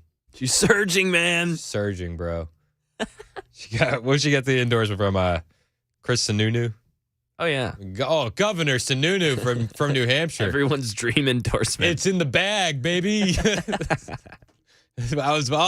We were anticipating that shoe to drop. Now she's got Governor Sununu's endorsement. So, based soccer mom with based endorsements, I guess, right? Listen, Marjorie Taylor Greene is saying that MAGA would revolt if Nikki Haley gets as much as an internship in the Trump administration. Greene's comments highlight the risk Haley poses to the America First agenda due to her contrary views on foreign policy, free speech, government spending, and social policy. Let's go down the list. She stated everybody on social media should be verified by their name. She says that she believes in defending Ukraine's eastern border with American taxpayer funds. She couldn't name the provinces during the debate, mind you, when Vivek called her out. She said the government should not intervene if parents decide to put their children through what the left calls gender-affirming care. Yep. She said that. She also supports importing more migrants for jobs that would otherwise go to Americans. So Marjorie Taylor Greene posted on Twitter yesterday that MAGA would revolt if Nikki Haley were to be given even an internship in Trump's next administration. MTG went on to say she represents the neocon establishment, America last wing of the Republican Party that we are absolutely done with. Also, she lied and said she would not run against Trump. Is Nikki Haley done? I feel like Nikki Haley's done. I feel like she has cooked herself every single chance she gets. Now there's another. They want to do another debate. CNN has an Iowa debate. Apparently, it's in question because Nikki Haley is refusing to commit. Only DeSantis is confirmed. Haley said, was talking about the debate, and she brought up Trump. She said you can't have an election and not appear on a debate stage. So now she's not committing.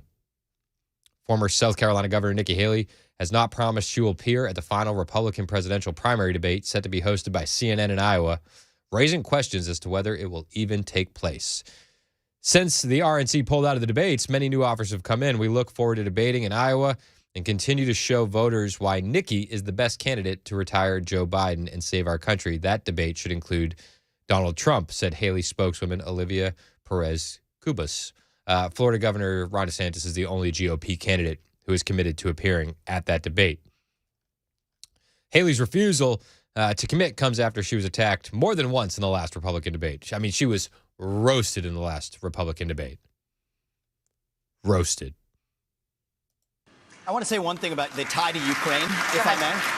So foreign policy experience is not the same as foreign policy wisdom. I want everybody at home to note that I was the first person to say we need a reasonable peace deal in Ukraine. Now a lot of the neocons are quietly coming along to that position, with the exceptions of Nikki Haley and Joe Biden, who still support this, what I believe is pointless war in Ukraine. And I think those with foreign policy experience, one thing that Joe Biden and Nikki Haley have in common is that neither of them could even state for you 3 provinces in eastern Ukraine that they want to send our troops to actually fight for. Look at that. This is what I want people to understand. These people have, I mean, she has no idea what the hell the names of those provinces are, but she wants to send our sons and daughters and our troops and our military equipment to go fight it. That was one of the best moments that could have happened at a debate. So, of course, she's not going to be committing to any more debates. She's surging. Why does she need to do a debate? I just think this Republican primary season is just getting ridiculous. Trump is way out in front. Way out in front. In fact, they're saying now Trump leads Biden by 5, even with RFK on the ballot. That's from a Reuters and Ipsos poll that Trump is out by 5, even with RFK on the ballot, which they've been saying, oh, RFK on the ballot, that's going to hurt Trump. It's going to hurt Trump the most. Well, I mean, the results suggest that more Democrats than Republicans are willing to abandon their party and support RFK over Trump. According to the poll, in a head-to-head matchup between Trump and his successor, the former edged out the latter by just 2%, garnering 38% and 36% of the vote, respectively. A full 26% of respondents said they either planned to vote for someone else or did not know who to cast the ballot for. When Kennedy was listed alongside Trump and Biden, he picked up 16% of the vote. That leaves Trump at 36% of the vote, beating out Biden's 31%. Trump's in front. He's the front runner. Let's stop this charade. Can we stop this? I feel like we should. Now, Biden, his approval rating is sinking. He's as low as he can be. His real clear job approval rating has sunk into the 30s. It's not looking good. It's not looking good. And experts, the experts on his team, say that they are mystified, absolutely mystified by voter dissatisfaction with Joe Biden's awesome economy. It's a mystery. How could people be dissatisfied with this economy? It's not. But you know they're not sure what's going on and why people don't think it's great. They say things are getting better and better, and people think things are going to get worse. And that's the most dangerous piece of this. That was Democratic pollster Celinda Lake, who's worked with Biden. Lake said voters no longer want to just see inflation rates fall. Rather, they want an outright decline in prices. Oh, those pesky voters wanting results. Weird. She added, honestly, I'm kind of mystified by it. Mystified. Bag of Fritos, $5. Gallon of gas, over $3. A 12-pack of Dr. Pepper, $7.18. I bought chapstick at the gas station. I bought a little thing of Burt's Bees at the gas station. Granted, it's at a gas station, so there's going to be a little markup, but it was like $4.50. $4.50 for a tube of chapstick. That's absurd. I know. Don't tell my wife. There was chapstick at home that I forgot. The average national interest rate for a home mortgage is 7.42%. A used pickup truck right now. A used pickup with 71,000 miles on it costs about $28,000. $28,000. Unbelievable. It's mystifying. How could people not be happy with Joe Biden's economy? Weird. And then in this economy, people are mystified when Black Americans are supporting Donald Trump. 17% of Black Americans supporting Donald Trump, up 9 points from 2020. I mean, this poor economy is hurting Black Americans first, and they're importing illegal aliens at a breakneck pace. So they're losing out on good wages and good jobs and higher pay. And the black vote is a key demographic that has heavily favored Democrats for half a century, right? Trump won 8% of the black vote in 2020. He's polling at 17. He's doubled that. 17% of Black Americans currently support Trump. Even more scary, 20% of black Americans said they would vote for someone else other than Trump or Biden. So that's 37%. 37. Trump's also increased support among Hispanics from the 2020 cycle by 4 points, up from 32 to 36% of Latino support. Do you think that Ron DeSantis or Nikki Haley is going to garner this much support in the black and Hispanic community?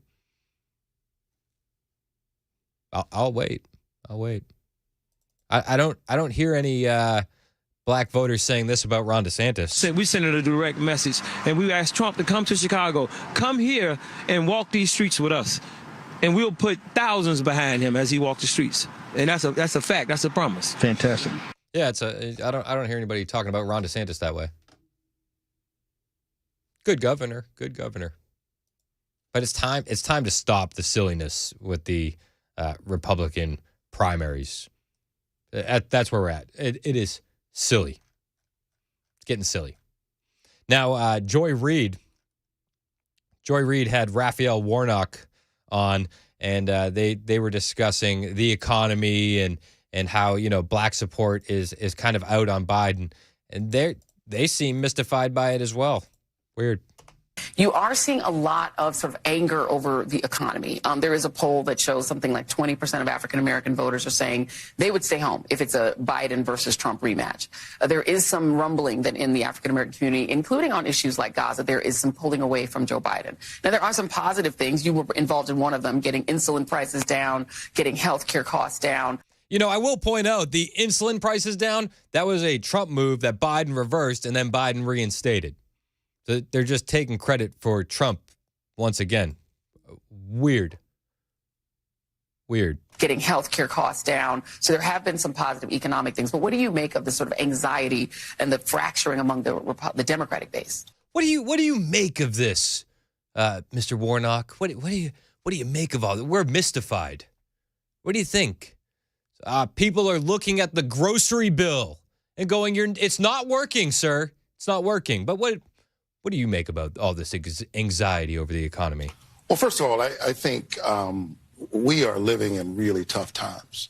We went through 3 years of a pandemic that in some ways we're still digging ourselves out of. Listen, this is the new talking point.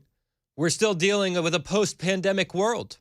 We're still dealing with digging ourselves out of the pandemic. This is the new talking point that they're pivoting to. Joe Biden's economy's bad because we're still digging out of the pandemic. You're going to hear this more and more and more. Top of the talking point list. We're still digging out. Guys, we're in a post-pandemic world. Think about the loss of 1 million Americans alone through this crisis. I think that there is, Joy, a kind of low grade fever that the whole country has. I think that we have been traumatized in ways that we won't fully account for until years later. Yeah, and I would say we have been traumatized. The way they forced vaccine mandates on people and forced them out of their jobs and printed money and caused rapid inflation. We have been traumatized. And we're not gonna realize this for years, the damage that was caused by, and I'll point out, Joe Biden's vaccine mandates. Joe Biden causing the loss of jobs. Joe Biden saying, "Oh, it's a pandemic of the unvaccinated." Yeah, we're not gonna know the impact of that for years. And in the midst of that, people are concerned about their everyday needs. Yeah. Oh, in the midst of that, people are concerned about their everyday needs. I would say that probably leads. You buried the lead there, Mr. Warnock, Senator Warnock. Buried the lead. Pocketbook politics, man. That's where we're at right now. And that's why Trump is gaining so much support in the African-American community. That's why. I mean, it's right there. And they'll say, "Oh, MAGA extremists, MAGA extremists." Yep. It's always MAGA extremists, right? MAGA extremists. I'm extreme about making America great again, right? We're extreme. We're so extreme. So extreme. 1050 on Super Talk 99.7 WTN. Don't forget, you can take us wherever you go with the TuneIn app, the iHeartRadio app, all the things. I mentioned earlier that Fletch listens to us while he's washing the windows on the skyscrapers. He texted, he said, "based." And then Todd texted, he said, "Hey, I listen on my mail route. LOL. we know, Todd. We know. Show starts at 9. It's 10:50 on Super Talk 99.7 WTN.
A defiant Hunter Biden and an audit shows practically no improvement when it comes to unemployment benefits in a timely matter in Tennessee. These stories and more at 11 on Super Talk 99.7 WTN. Thank you, Ken Weaver. It's 10:57 on Super Talk 99.7 WTN. 4200 texted in. He said, did I hear Chris Hand say no to primaries? Is he just saying anoint Trump? Did I hear that? I mean, pretty much. Bingo. Pretty much. I mean, listen, the man is up. He's way up. And they can scream and shout that Nikki Haley is surging all they want, but I don't see it. I don't see it. I like primaries when there's an actual contest. But at this point, no contest. I feel like what we're going to see in Iowa and New Hampshire, formalities at this point, formalities. So, yeah, all right. Let's just get through it. Also, I wanted to point out 6722, our friend Bill texted in. Said, Chris, you suggest that the Biden impeachment should slow down. Remember, you need 10 to 15 Democrat senators to believe that Biden is guilty. It won't happen. Fair enough. Fair enough. All right, let's do it then for fun. I'm cool with it. And then also 3812 texted in. He said, sent in blimp pictures from all the murders. He said, 3812 said they're still watching us. He said, don't worry, though. I've got an eye on him. So I appreciate you. Appreciate you out there, 3812, being, our eye in the sky, watching the blimp that's watching us. Let's go to Jeannie in Columbia real quick, who's got a comment on the Satan Club that's outside of Memphis at an elementary school. Right, Jeannie?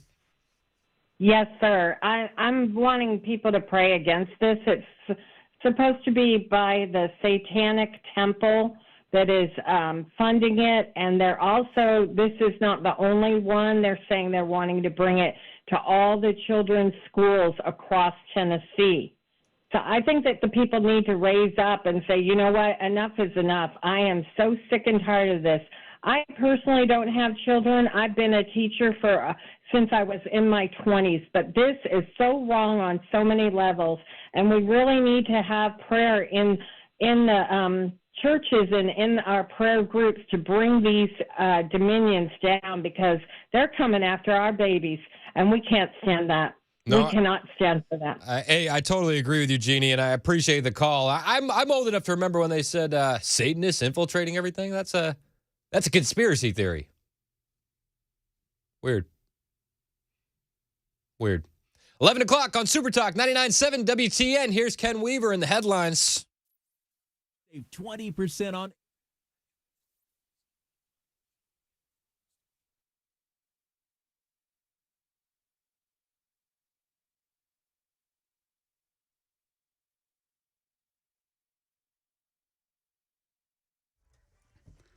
$11 o'clock on the dot. I'm Ken Weaver with your top stories. Full forecast in 2 minutes.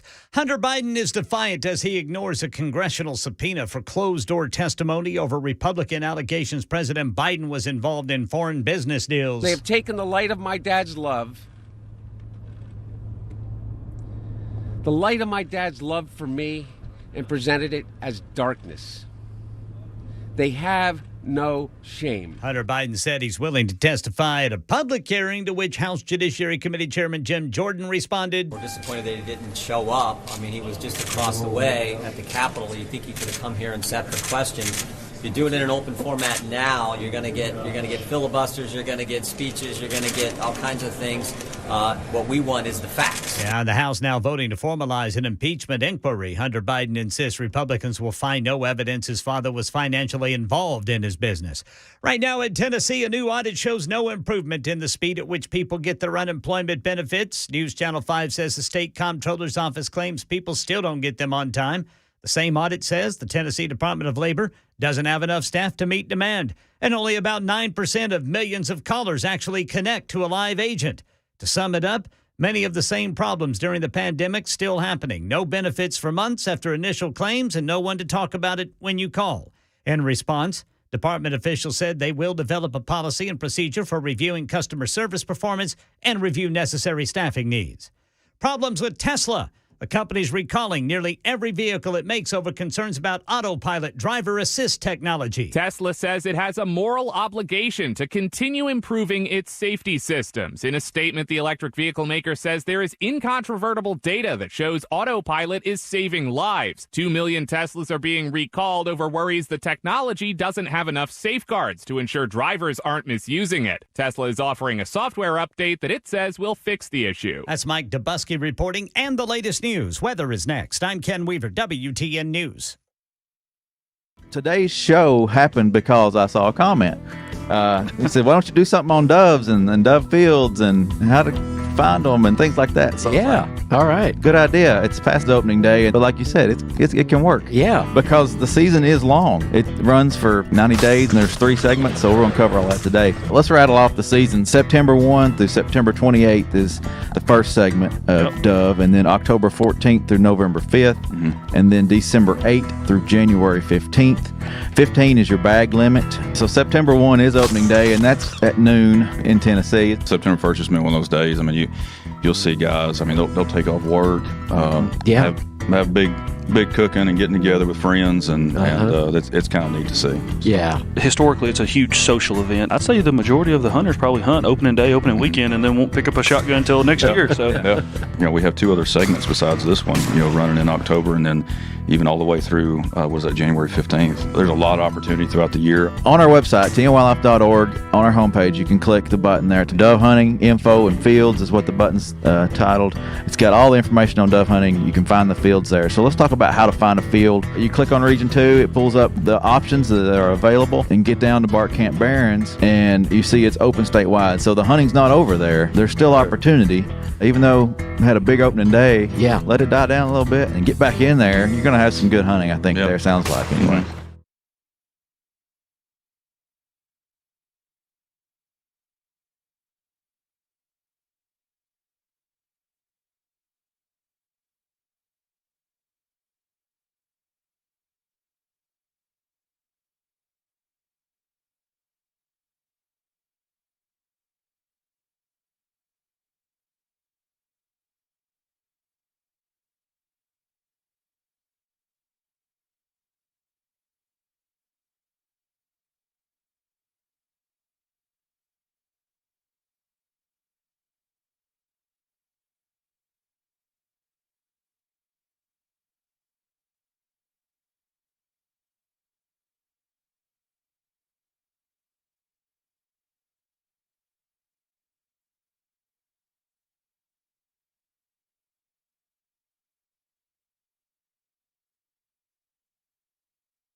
Super Talk 99.7 WTN. My name is Chris Hand. Yesterday, we had Zelensky in town asking for more money. Senator Ron Johnson called it a fool's errand. Said there's no strategy for Ukraine to win because it can't win. I love it. Let's stop giving these guys money. Can we focus on the southern border? They call us extremists for wanting to secure our borders first while saying we need to fund Ukraine's border. Nancy Pelosi was blaming Republicans for all sorts of things when it came to not funding the Ukraine war. My pleasure, but remember, the longer they take for Ukraine, more people will die, more women will be raped, more children will be kidnapped, and it'll be all on them. Oh, yeah, that's all our fault. That's all our fault. Just remember, that's the MAGA extremist fault, according to Nancy Pelosi. Not Zelensky refusing peace talks with Putin. Not, the fact that he should just cede the territory and move on before he loses a generation of good men. That's MAGA extremist fault. I like what Rand Paul said when it comes to Ukraine and sending them more money. Why should we borrow money from China to send it to Ukraine? But it's irresponsible to simply borrow more money. To borrow the money from China simply to send it to Ukraine makes no sense and makes us weaker, not stronger. But let's be honest. Most of Congress doesn't seem to care about the debt, doesn't seem to care how much money we shovel out the door and out of the country Why? Because it's not their money. Every day, Milton Friedman's statement is proven correct, that nobody spends somebody else's money as wisely as their own.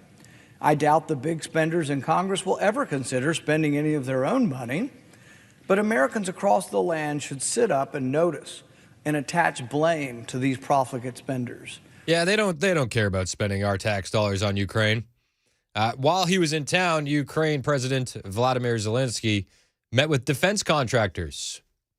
It's like exactly the people I wouldn't want him hanging out with in D.C. But that's who he was hanging out with. They even posted a photo on social media, a video on social media. It's crazy. Now, he wanted $61 billion. Joe Biden said he was going to give him $200 million. Mike Johnson doesn't seem like he's a big fan of any of that. But they're hanging out. He's hanging out with defense contractors.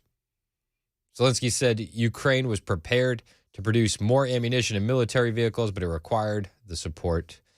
He said on X, I met with leaders of U.S. defense companies and expressed my gratitude to every American worker who manufactures weapons that help us safeguard our people and defend our land. I appreciated all American companies that attended last week's U.S.-Ukraine Defense Industry Conference. So nice. So nice. All that equipment that he's buying with our tax dollars and money that we borrow from China. This is Vladimir Zelensky. He posted also a video showing snippets of the meetings as well as the attendees.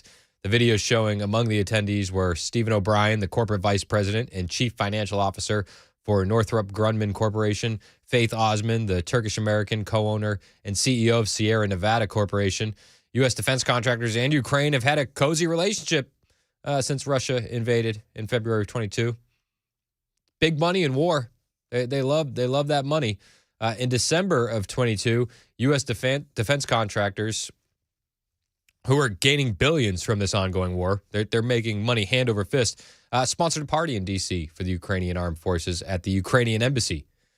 The contractors who sponsor the party was Northrop Grumman, Raytheon, Pratt & Whitney, and Lockheed Martin. I'm a little bit surprised Nikki Haley wasn't there. Some experts said at the time they thought the move was brazen. It's really bizarre to me that they would put that on an invitation, a think tank expert told Vox, who first reported on the party. An academic told the outlet, the fact that they don't feel sheepish about it, that's interesting. Weird. They say the invitation is a clear expression of how the war in Ukraine has been good for business. It is good for business. War is good for business when you're a defense contractor. As Ukraine fights a defensive war against Russia's brutal invasion, Ukrainians in Washington have been pushing for the U.S. to send Ukraine more weapons. So far, we have committed a substantial $19.3 billion of military assistance. This was all back in December of 22. After that party, in January of 23, Congress passed another $113 billion in aid to Ukraine. The four companies sponsoring the party, they produced the missile defense systems and the anti-tank missiles and all that the Biden administration poured into Ukraine since Russia invaded in February of 22. In June of 23, more than 50 experts, about half of whom are tied to the defense industry, published a letter urging more U.S. weapons for Ukraine. The people that are pushing for this are bankrolling off of it. They're bankrolling off of this. It's crazy. And then they tie it to the border. Oh, these extremist Republicans want to secure the border first. Chris Murphy, Democrat senator, was on CNN. And, kudos to CNN, which is something I don't say every day. But even CNN's like, hey, guys, the border's an issue. Should we really be focusing on Ukraine and tying these two things together? It's very different to say on top of that funding, we are going to make major changes in law. And that's what Republicans are asking for. They are asking for very severe, very draconian immigration policy changes that they know could not pass if they weren't holding up support for the war against Vladimir Putin. But isn't that the exact I just point? think that's the difficulty. Yeah, that is the exact point. The fact is that we can kind of hold this hostage right now because we do need drastic changes on the border. The Democrats' process on the border is leaving it wide open. They love the wide open border. We want it closed. We want no more illegal immigration. That's the point. The point is that Democrats want the border wide open, and they won't support closing it down. That's the point. Putin. But isn't that the exact I just point? think that's the difficulty. Isn't that their exact point? Well, This is a moment. It's a crisis. I think many people agree what's happening at the border is a crisis. The CNN reporter, she's like, I don't know if I should be saying this. Yeah. So apprehensive. I don't know if I should be saying this, but many people agree. Many people agree what's happening at the border is a crisis. Many people agree. Yeah, mumbling. Many people agree. Border, but then Chris Murphy kind of like realizes what he's getting himself into and what he's saying on national TV, and he responds. So this is a moment we got to deal with it at home, and then we're going to help Ukraine too. Yeah, I think we should separate the two. Oh, yeah. Okay. Well, when you put it that way, I guess we should separate the two. Cool. Biden tells Zelensky, don't give up hope. Don't give up hope. And warns Congress that the greatest Christmas gift ever for Putin is if they don't approve aid. We played that highlight earlier. That was during a sit-down with Zelensky. Now, they also had a more of a, stand-up kind of presser. They did the thing where they stand up, they do the talking, they ask the questions. Biden, who Democrat Rep. Jasmine Crockett says showed no signs of dementia ever, he gets lost reading his pre-written script. The United States and Congress must, as I asked last week, it's stunning that we've gotten to this point. We need to fully appreciate how it's wrong, how this is being viewed around the world. That's his speaking impediment coming back in, right? Yeah. Now, Biden also says that securing the border is an extreme Republican partisan agenda. Oh, it's so extreme. How could you not want to let illegal aliens in? That is extreme. Holding Ukraine funding hostage in the attempt to force through an extreme Republican partisan agenda on the border is not how it works. We need real solutions. We need real solutions on the border first before we help Ukraine. I don't understand why this is a hard concept for Democrats to grasp. I say Democrats because I feel like, it's hard for Biden to grasp anything at his current age and state. I'm not going nuts. Well, no, you're just losing it. Just losing it, pal. Just despite what Jasmine Crockett tells the Breakfast Club, we think you are slipping into dementia. But I will tell you about your comments on the dementia because I don't want you to think that I'm ducking it at all. Mm-hmm. I've not seen anything that makes me think that. Oh, yeah, nothing. I haven't seen anything that would make me think that you have dementia, Mr. Resident. Nothing at all. Now, when he's doing this press conference with Zelensky, there couldn't be anything that would give you a sign that he might have dementia, right? Nothing at all? We also need Ukraine to make changes to fix the broken immigration system here. We also need Congress to make the changes to fix the broken immigration system here at home. Oh, we need Ukraine to fix the broken immigration system. I mean Congress. We also need Ukraine to make changes to fix the broken immigration system here. We also need Congress to make the changes to fix the broken immigration system here at home. In his head, he's probably thinking, good save, Joe. Good save. He also starts asking questions. He has his pre-approved list of reporters that he's going to call on. But this time, he also had not just a pre-selected list of reporters, but he had the answers ready to go as well. This is how he started the Q&A portion. Thank you. Look, we're going to alternate asking questions. We're going to ask a total of each ask 2 questions. And I will ask the first question. I will ask the first question. I will recognize the first question asker.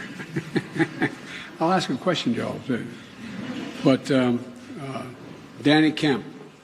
So he lets the reporter ask a question, and then he proceeds to answer the question by reading directly from a script in front of everyone. Well, let me answer the question first. Let's put this in perspective.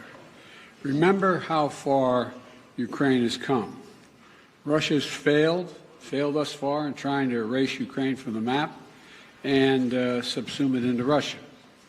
Ukraine has taken back more than 50% of its territory seized since February of 22, and it's pushed back the Russian Navy so Ukraine can export grain and steel to the world through the Black Sea. Yeah, I mean, it's kind of a joke that the man has his pre-approved list of reporters. He knows what questions are coming his way, and he has it scripted out in front of him. Scripted out in front of him.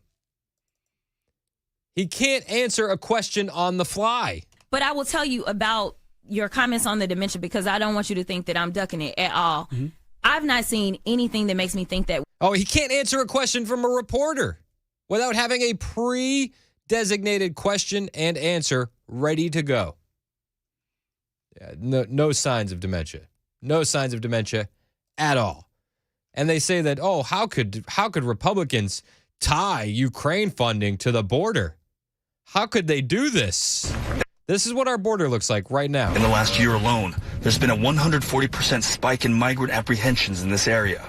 I've been working in this sector of the border for almost 20 years, and we've never seen anything like this. They're cutting through the wall.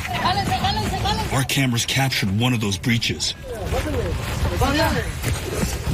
Hey guys. Smugglers hid their faces.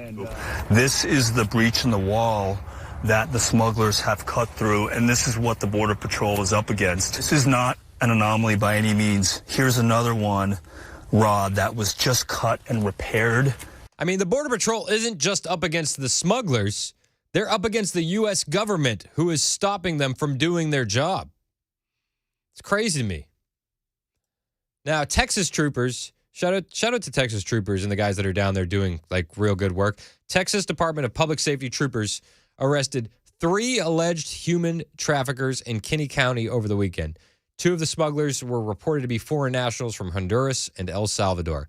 There are illegal alien human traffickers on the border in our country.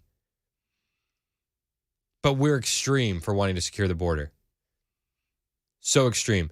Texas DPS spokesman Lieutenant Chris Olivieres posted reports on Twitter revealing the arrest of these 3 people on state felony charges accused of human smuggling.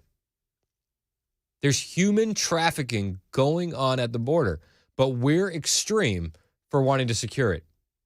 That's extreme. You're an extremist if you want that stopped. In one incident, a trooper arrested a Salvadoran woman living in Houston. She's alleged to have been smuggling 4 illegal immigrants from the border region to San Antonio. The human smuggling network allegedly paid her $4,000 to drive the illegal aliens. There are human smuggling networks operating in our country, and you are an extremist for wanting to shut that down. Earlier that day, a DPS trooper stopped another alleged human smuggler, also a Houston resident. The trooper reported the driver was transporting 6 illegal aliens, getting paid for it. Human smuggling networks in our country. They did not disclose the destination for this load of illegal aliens or how much the driver was allegedly paid for the load. I mean, you're an extremist for wanting that stopped. Don't forget that. Totally extreme in your views. That's what the Biden administration tells you. You're an extremist. Isn't that weird? Isn't that weird how that works? You're an extremist. I'm extreme about making America great again, right? We're extreme. It's 11:21 on Super Talk 99.7 WTN.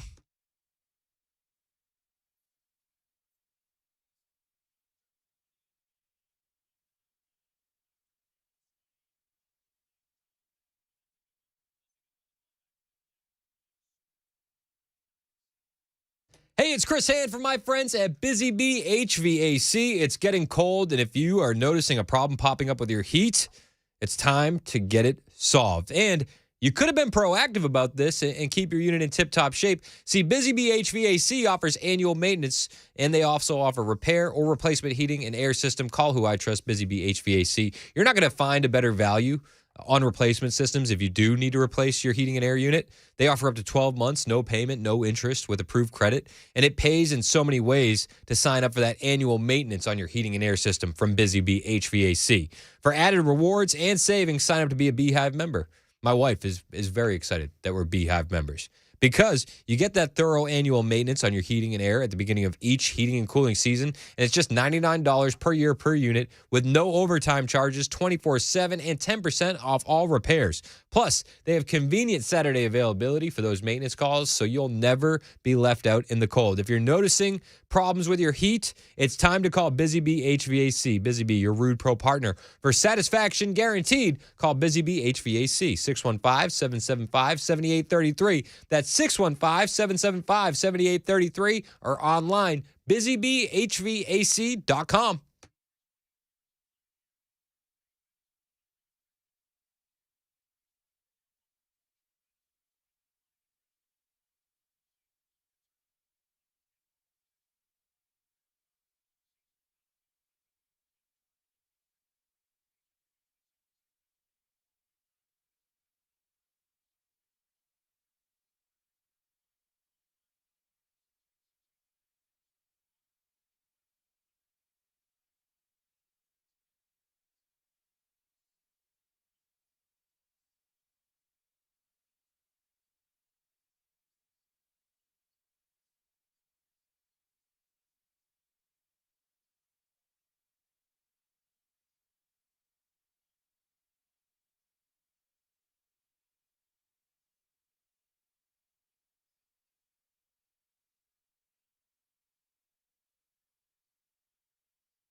The threat of a contempt of Congress charge looms against Hunter Biden. Details at 11:30 on Super Talk 99.7 WTN. Thank you, Ken Weaver. It's 11:26 on Super Talk 99.7 WTN. Earlier this morning, reports from Sky News that the United Kingdom could be brought to a halt at any moment by a large-scale cyber attack. That's a report from the Joint Committee on the National Security Strategy. That's what they're warning. Weird the timing on it all with that Obama movie about cybersecurity stuff coming out. Isn't that a little strange? I will point out when you look at the UK and their threat of a cyber attack, the British military, they have their priorities in order when it comes to cybersecurity because they've been monitoring social media to counter mis and disinformation. So that's nice. That's what they've been doing instead of securing all these networks. I feel like we're seeing the same kind of things in here in America. You know, we have China hacking us, coming into our key infrastructure.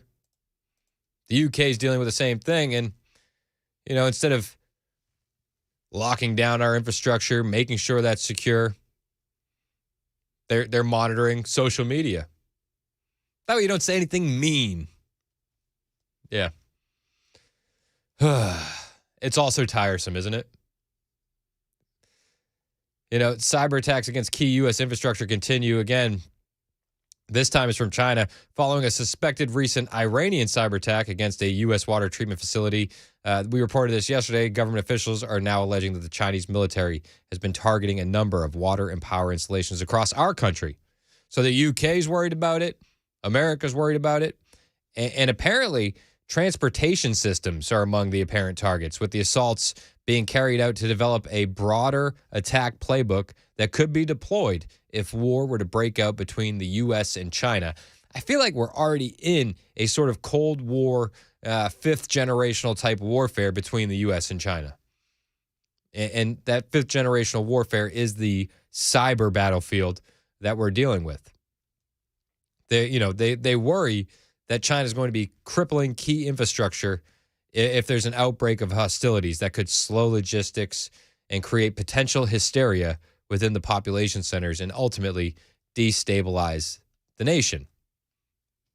It's a big fear, and I think it's one that we need to take serious, though it seems like the current governments around the world are more worried about their citizens saying mean things. And you can look at the UK, you can look at Ireland, you can look at how upset everybody is that Twitter is now a free speech platform. The attacks are being carried out by groups affiliated with the People's Liberation Army of China, and the groups have infiltrated 20 to 30 sites across the country, according to unnamed officials who spoke to the Washington Post. This is a doozy, and it's one to keep an eye on, especially with everything else going on. Among the targets, again, were water infrastructure in Hawaii, Texas power grid, a port on the West Coast, and at least one oil and gas pipeline. That's in America.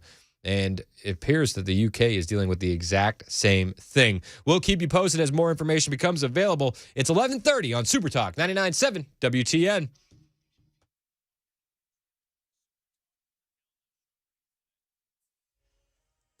I'm Ken Weaver with your top stories. Full forecast in 2 minutes. The threat of a contempt of Congress charge looms against Hunter Biden after he missed a deadline to testify before the House Oversight Committee. Instead, he gave a surprise public statement to the media saying he's willing to testify in a public forum that his father, President Biden, had nothing to do with his foreign business dealings. He calls the GOP allegations baseless. The light of my dad's love for me and presented it as darkness. They have no shame. President Biden facing an impeachment inquiry to be formalized today by House Republicans.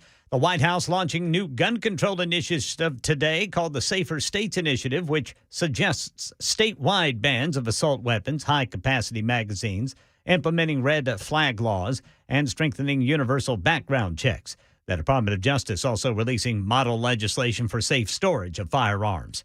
That's the latest news. Traffic and weather next. I'm Ken Weaver, WTN News.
Hey, it's Chris Hand from my friend Jan Whitfield and Dental Plans with Jan. Listen, if you own a small business and you want a way to say thank you to your employees, you want a way to make your employees feel valued and appreciated, there's no better way than making sure your employees have the best benefits, including dental and vision. Now, it's so hard to retain employees right now. I've talked to tons of small business owners, and this could be another way to retain those employees so that way they don't go looking for work elsewhere. If you are providing them with easy, affordable, reputable dental plans. These dental plans are some of the most popular in Middle Tennessee, and they're a win-win for you and your employees. So if you own a small business, if you're, I don't know, say maybe you own a salon, maybe you own a daycare, a moving company, maybe a landscaping company, and you want your employees to feel valued, you should check out Jan Whitfield and dentalplanswithjan.com. Now, when you sign up for these dental plans, which are the most popular in Tennessee, your employees will be eligible for benefits the day they enroll. Also, there's no enrollment fee.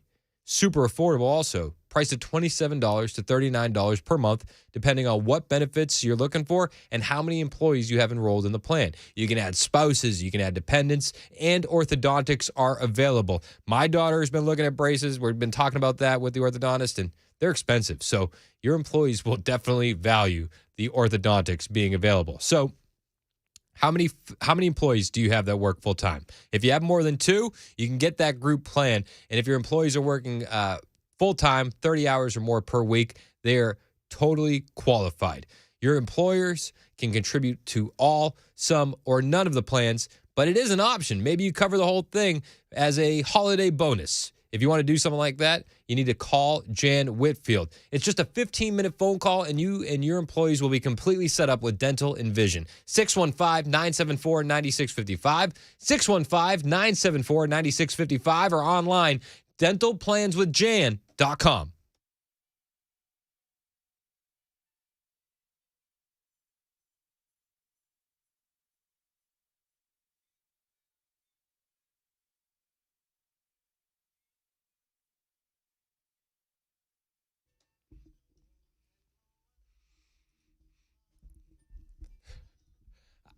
I don't even want to start the break. I just want to listen to the song.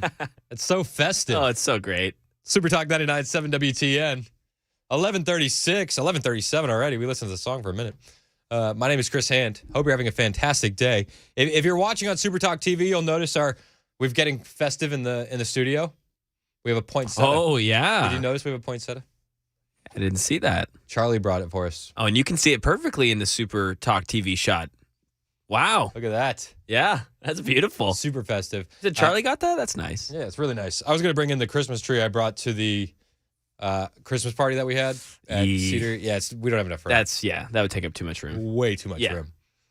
I don't think it's too tall. Yeah, instead of hitting the mic, you'd be hitting the tree the whole time. You'd have ornaments rustling behind you. Yeah, you can't do that. If we had a bigger studio. Yeah.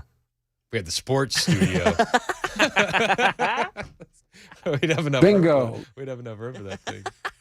But I mean, listen, man, it's the most magical time of the year. We love the holidays. We love the holidays. You know who else? Good. You know who else loves the holidays? Who? Actually, it's pronounced Woo. Mayor Michelle Wu out of Boston. Boston City Mayor Michelle Wu. I couldn't help myself with that. So I totally set you up for that. Actually, it's pronounced Wu. Michelle Wu, Mayor Michelle Wu. She's got a holiday party coming. You going? Oh, I'm there, man. Actually, you're not allowed. Wait, what? Yep, you're white. What? This is because of that? Yeah.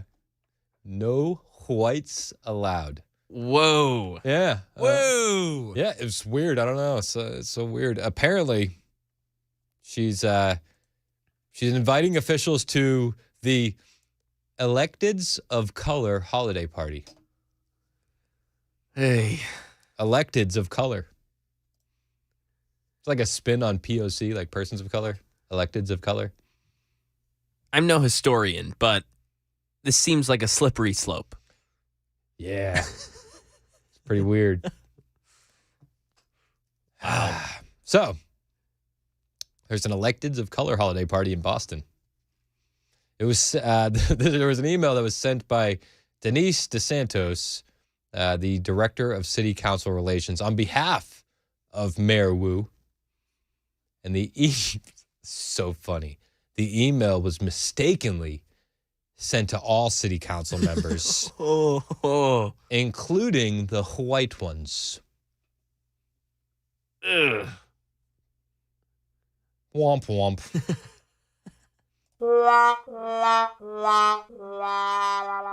Yeah. Yikes. They're saying it was a gaffe. They didn't mean to send it to the white people. Oh, I thought you were going to say you didn't mean to set that up. But, actually, no. That was on purpose. Yeah, no. The electeds of color holiday party is on purpose. Oh, that was, intentional. Good. Sending good. the invitation to white people was the mistake. The Boston Herald has the full report saying that after the gaffe of sending the invitation to the white people, there was an apology and mixed reactions. It is liberal Boston. There was probably some white people that were like, you know what? I applaud your efforts for an all-color party. Way to go. It's the craziest thing. Like, all right, so say I'm the mayor, and I'm the mayor of Boston, and I wanted to do a white-only holiday party. Yeah, that would. Do you think I would be able to describe that as a gaffe if I sent the invitation to people of color? Listen, fellas, you're not invited. That was a gaffe. My mistake. That's how they're describing. The Boston Herald says that they're saying that this was a gaffe. It was a gaffe. The email was out for 15 minutes before DeSantis sent out a second email apologizing for the first, saying that the invitation was only intended for those who were invited. Namely, the 6 counselors of color, not the 7 white counselors. My bad, guys. You're not invited.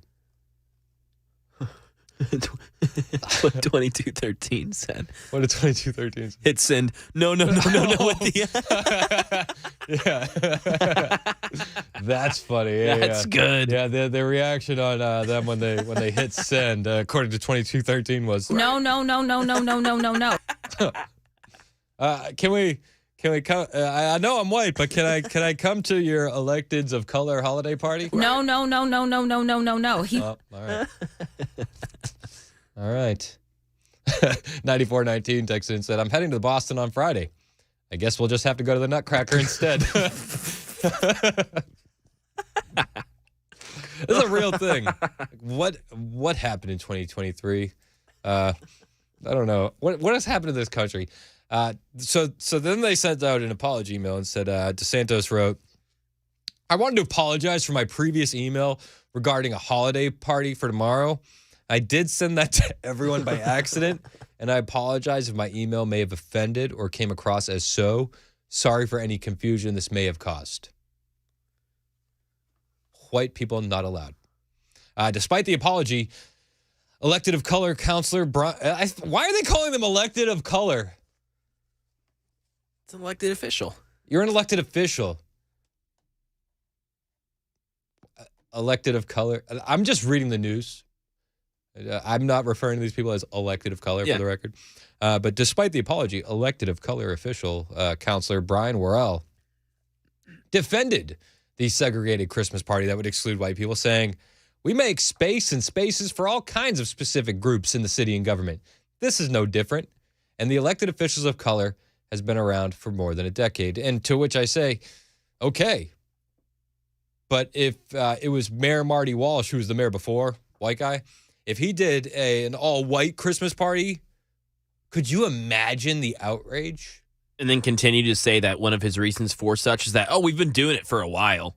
Dude, we've been having all-white Christmas parties for years. It's been a thing. It's never been an issue. What? Goes back hundreds of years. Yeah. Others chimed in saying that DeSantis meant no ill will, excluding some counselors based solely on their race. That was acceptable. So, wow. 8403 says, what if their spouse was white? Well, that would be a big No. Uninvited. Yeah. No +1 for you. Elected of colors only. There was another elected of color counselor that chimed in. Tanya Fernandez Anderson also thought it was totally fine to have a segregated holiday party by race. In her view, there was no need for apologies at all, and that the email should not offend anyone. So you don't think that you should apologize for, having a segregated holiday party? No. Okay, all right. For Anderson, it's completely natural for elected officials of color to gather for a holiday celebration and intentionally exclude their colleagues based on their race alone. The Electeds of Color group contains that all counselors who are not white, and not being white in Anderson's view is enough. Again, it's like play the racism game. Do this the other way around. If we had a holiday party here, we're like, hey, white folks only, and then the email got leaked and we're like, so? And that was basically our collective response. Like, we'd be roasted by everyone. Fired. Rightfully so. Fired. Rightfully so. Fired. Nailed it. Yeah. Fired. Be fired. Yes, you would. Yeah, you'd be fired. On spot. On site, yeah. Yes, green absolutely. Light. Green light for firing. Yes. No questions asked. Do not clean up your desk. Yeah. Do not pass Get out. go. Get out. Yeah. That would be it. Yep. And correctly so, might I add. That's correct. Well, unless you're an elected of color. Oh. Getting a little confused. My fault. It's new rules. Gotcha. It's new rules. And if you're trying to understand them, don't. So, City Council Frank Banker, whose term is coming to an end, saying that the segregated holiday party was unfortunate and divisive. And they said, "Don't let the door hit you on your way out, Frank, you bigot." That's what they said to Frank. Poor Frank. Poor Frank. But Frank also made sure to tell the Boston Herald that he wasn't personally offended. So he covered his you know what on the way out also. He's like, I don't really get offended too easily. Being discriminated against because of my race, don't worry about it. No sweat off my back, says Frank Baker. Baker also didn't understand why there would be a segregated Christmas party hosted by the mayor's office, calling it not a good move. This is probably not a good move. Probably not a good move. Especially considering internal issues that there have been on the council.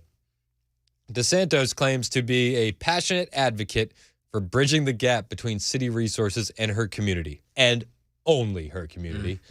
Wu has been an advocate specifically of black elected leaders. Earlier this year, she spoke about how great it was to have the chance to be surrounded by black excellence, black joy, black brilliance, black persistence every single day here working for the city of Boston. And then I believe the comments followed, and get the whites out. Something like that. No. But it's believable. This woman has a segregated holiday party for elected officials. Come on. 2/3 of her cabinet are black, including the chief of economic development, who said, when you look at who makes up the cabinet, there are black folks running operations, running community engagement, running communications, running the police department, running emergency management, running transportation, running the economy, running development. So you get your own Christmas party. 9495 said Frank wasn't offended because he had an all-white party to attend at the same time. It's not true. Not true. That's not like Frank. 9630 said, would they have been invited if they're LGBTQ+? I don't know. I think this is just a skin color thing. It just seems like a skin color thing. That's baffling. Isn't that wild? Golly. That's crazy. So, I mean, did the party happen? I think the party is going to happen. This is just leaking. Hold on. When's the date? The party's today. Today at 4:30 Central. Oh. All right. It's gonna be sweet. Wish I could It's go. gonna be a banger. Wish I could be there. Wish I could make it.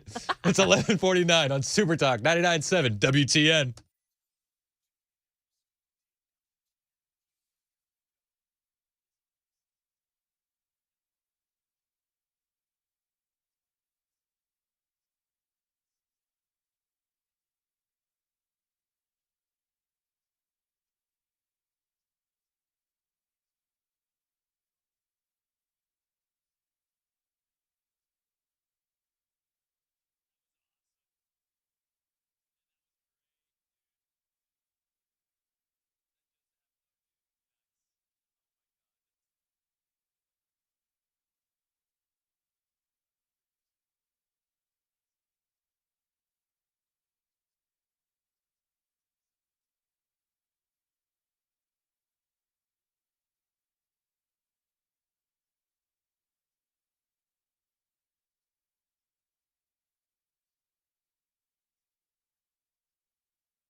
11:54 on Super Talk 99.7 WTN. My name is Chris Hand, joined in the studio by Matt Murphy. Matt, you were invited to Mac and I's holiday party. Get this. Whites only this year. What? Yeah, we're doing it right here. We're doing it right here at the station, baby. Whoa. Don't. I don't know. I don't think that's a good idea. That's just me. I don't. Me either. I don't think that's. No. Guys, it's 2023. Segregated holiday parties are in. They're back. I'm slipping in there. I got a little American Indian in me. You might want to vet. Right. You might want to vet your parties better. We're gonna vet the guest list. Hey, I was going to say that I wanted to sing along with this song, but it's my understanding only singers of color are allowed. That's it. Wait, then what's Michael doing there?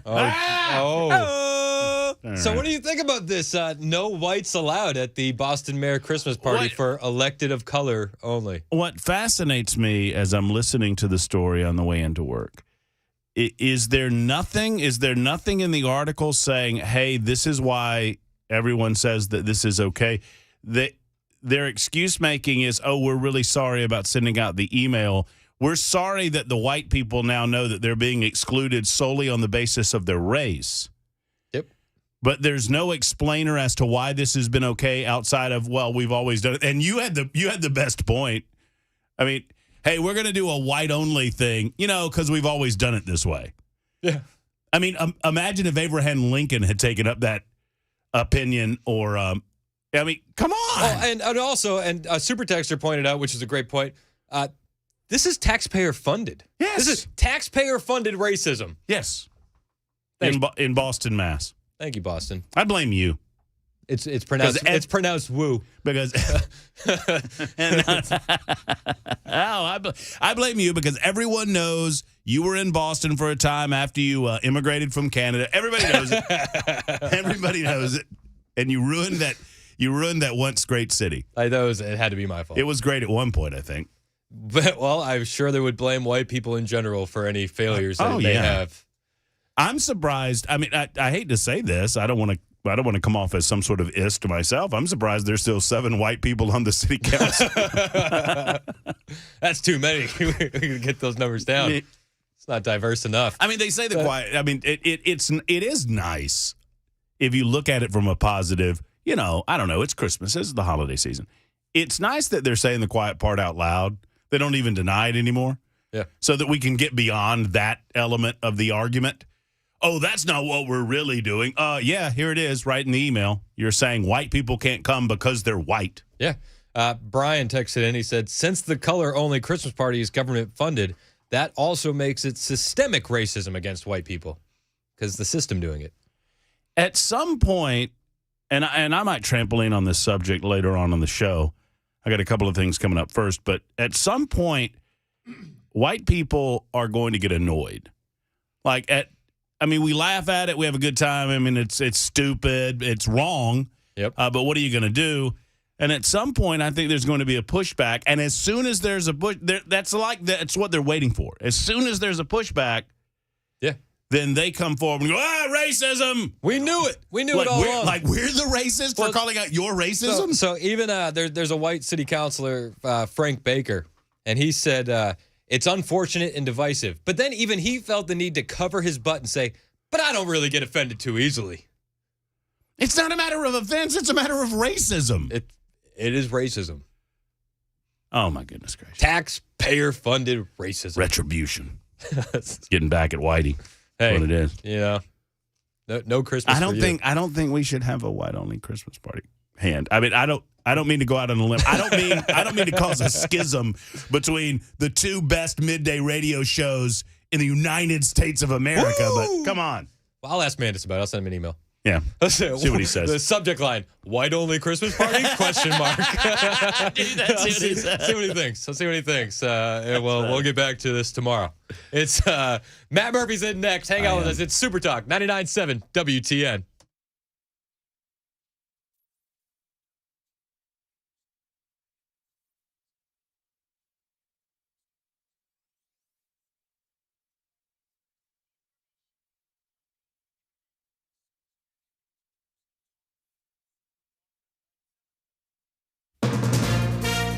From ABC News, I'm Michelle Franzen.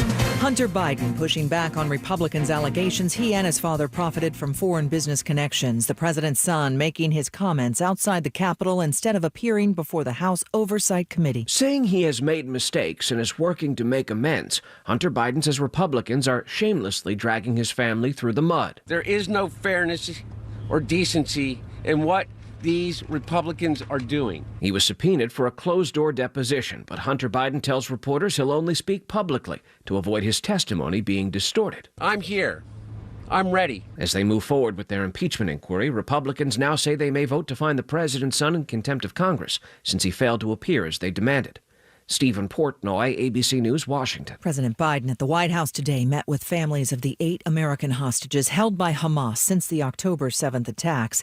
After the meeting, Jonathan Deckel-Chin and other parents whose son is among the American captives say they are confident the U.S. is doing all it can to bring them home. We felt before, and we were only reinforced in seeing and believing that we could have no better friend in Washington or in the White House than President Biden himself and his administration. President Biden issuing a new warning for Israel's prime minister that Israel is beginning to, quote, lose international support over the war in Gaza due to the destructive bombing. ABC's Mary Alice Parks has more. My understanding from this is that he's been saying these sorts of things to Prime Minister Netanyahu for a long time, but he doesn't feel like the message is breaking through, or he's frustrated about the message.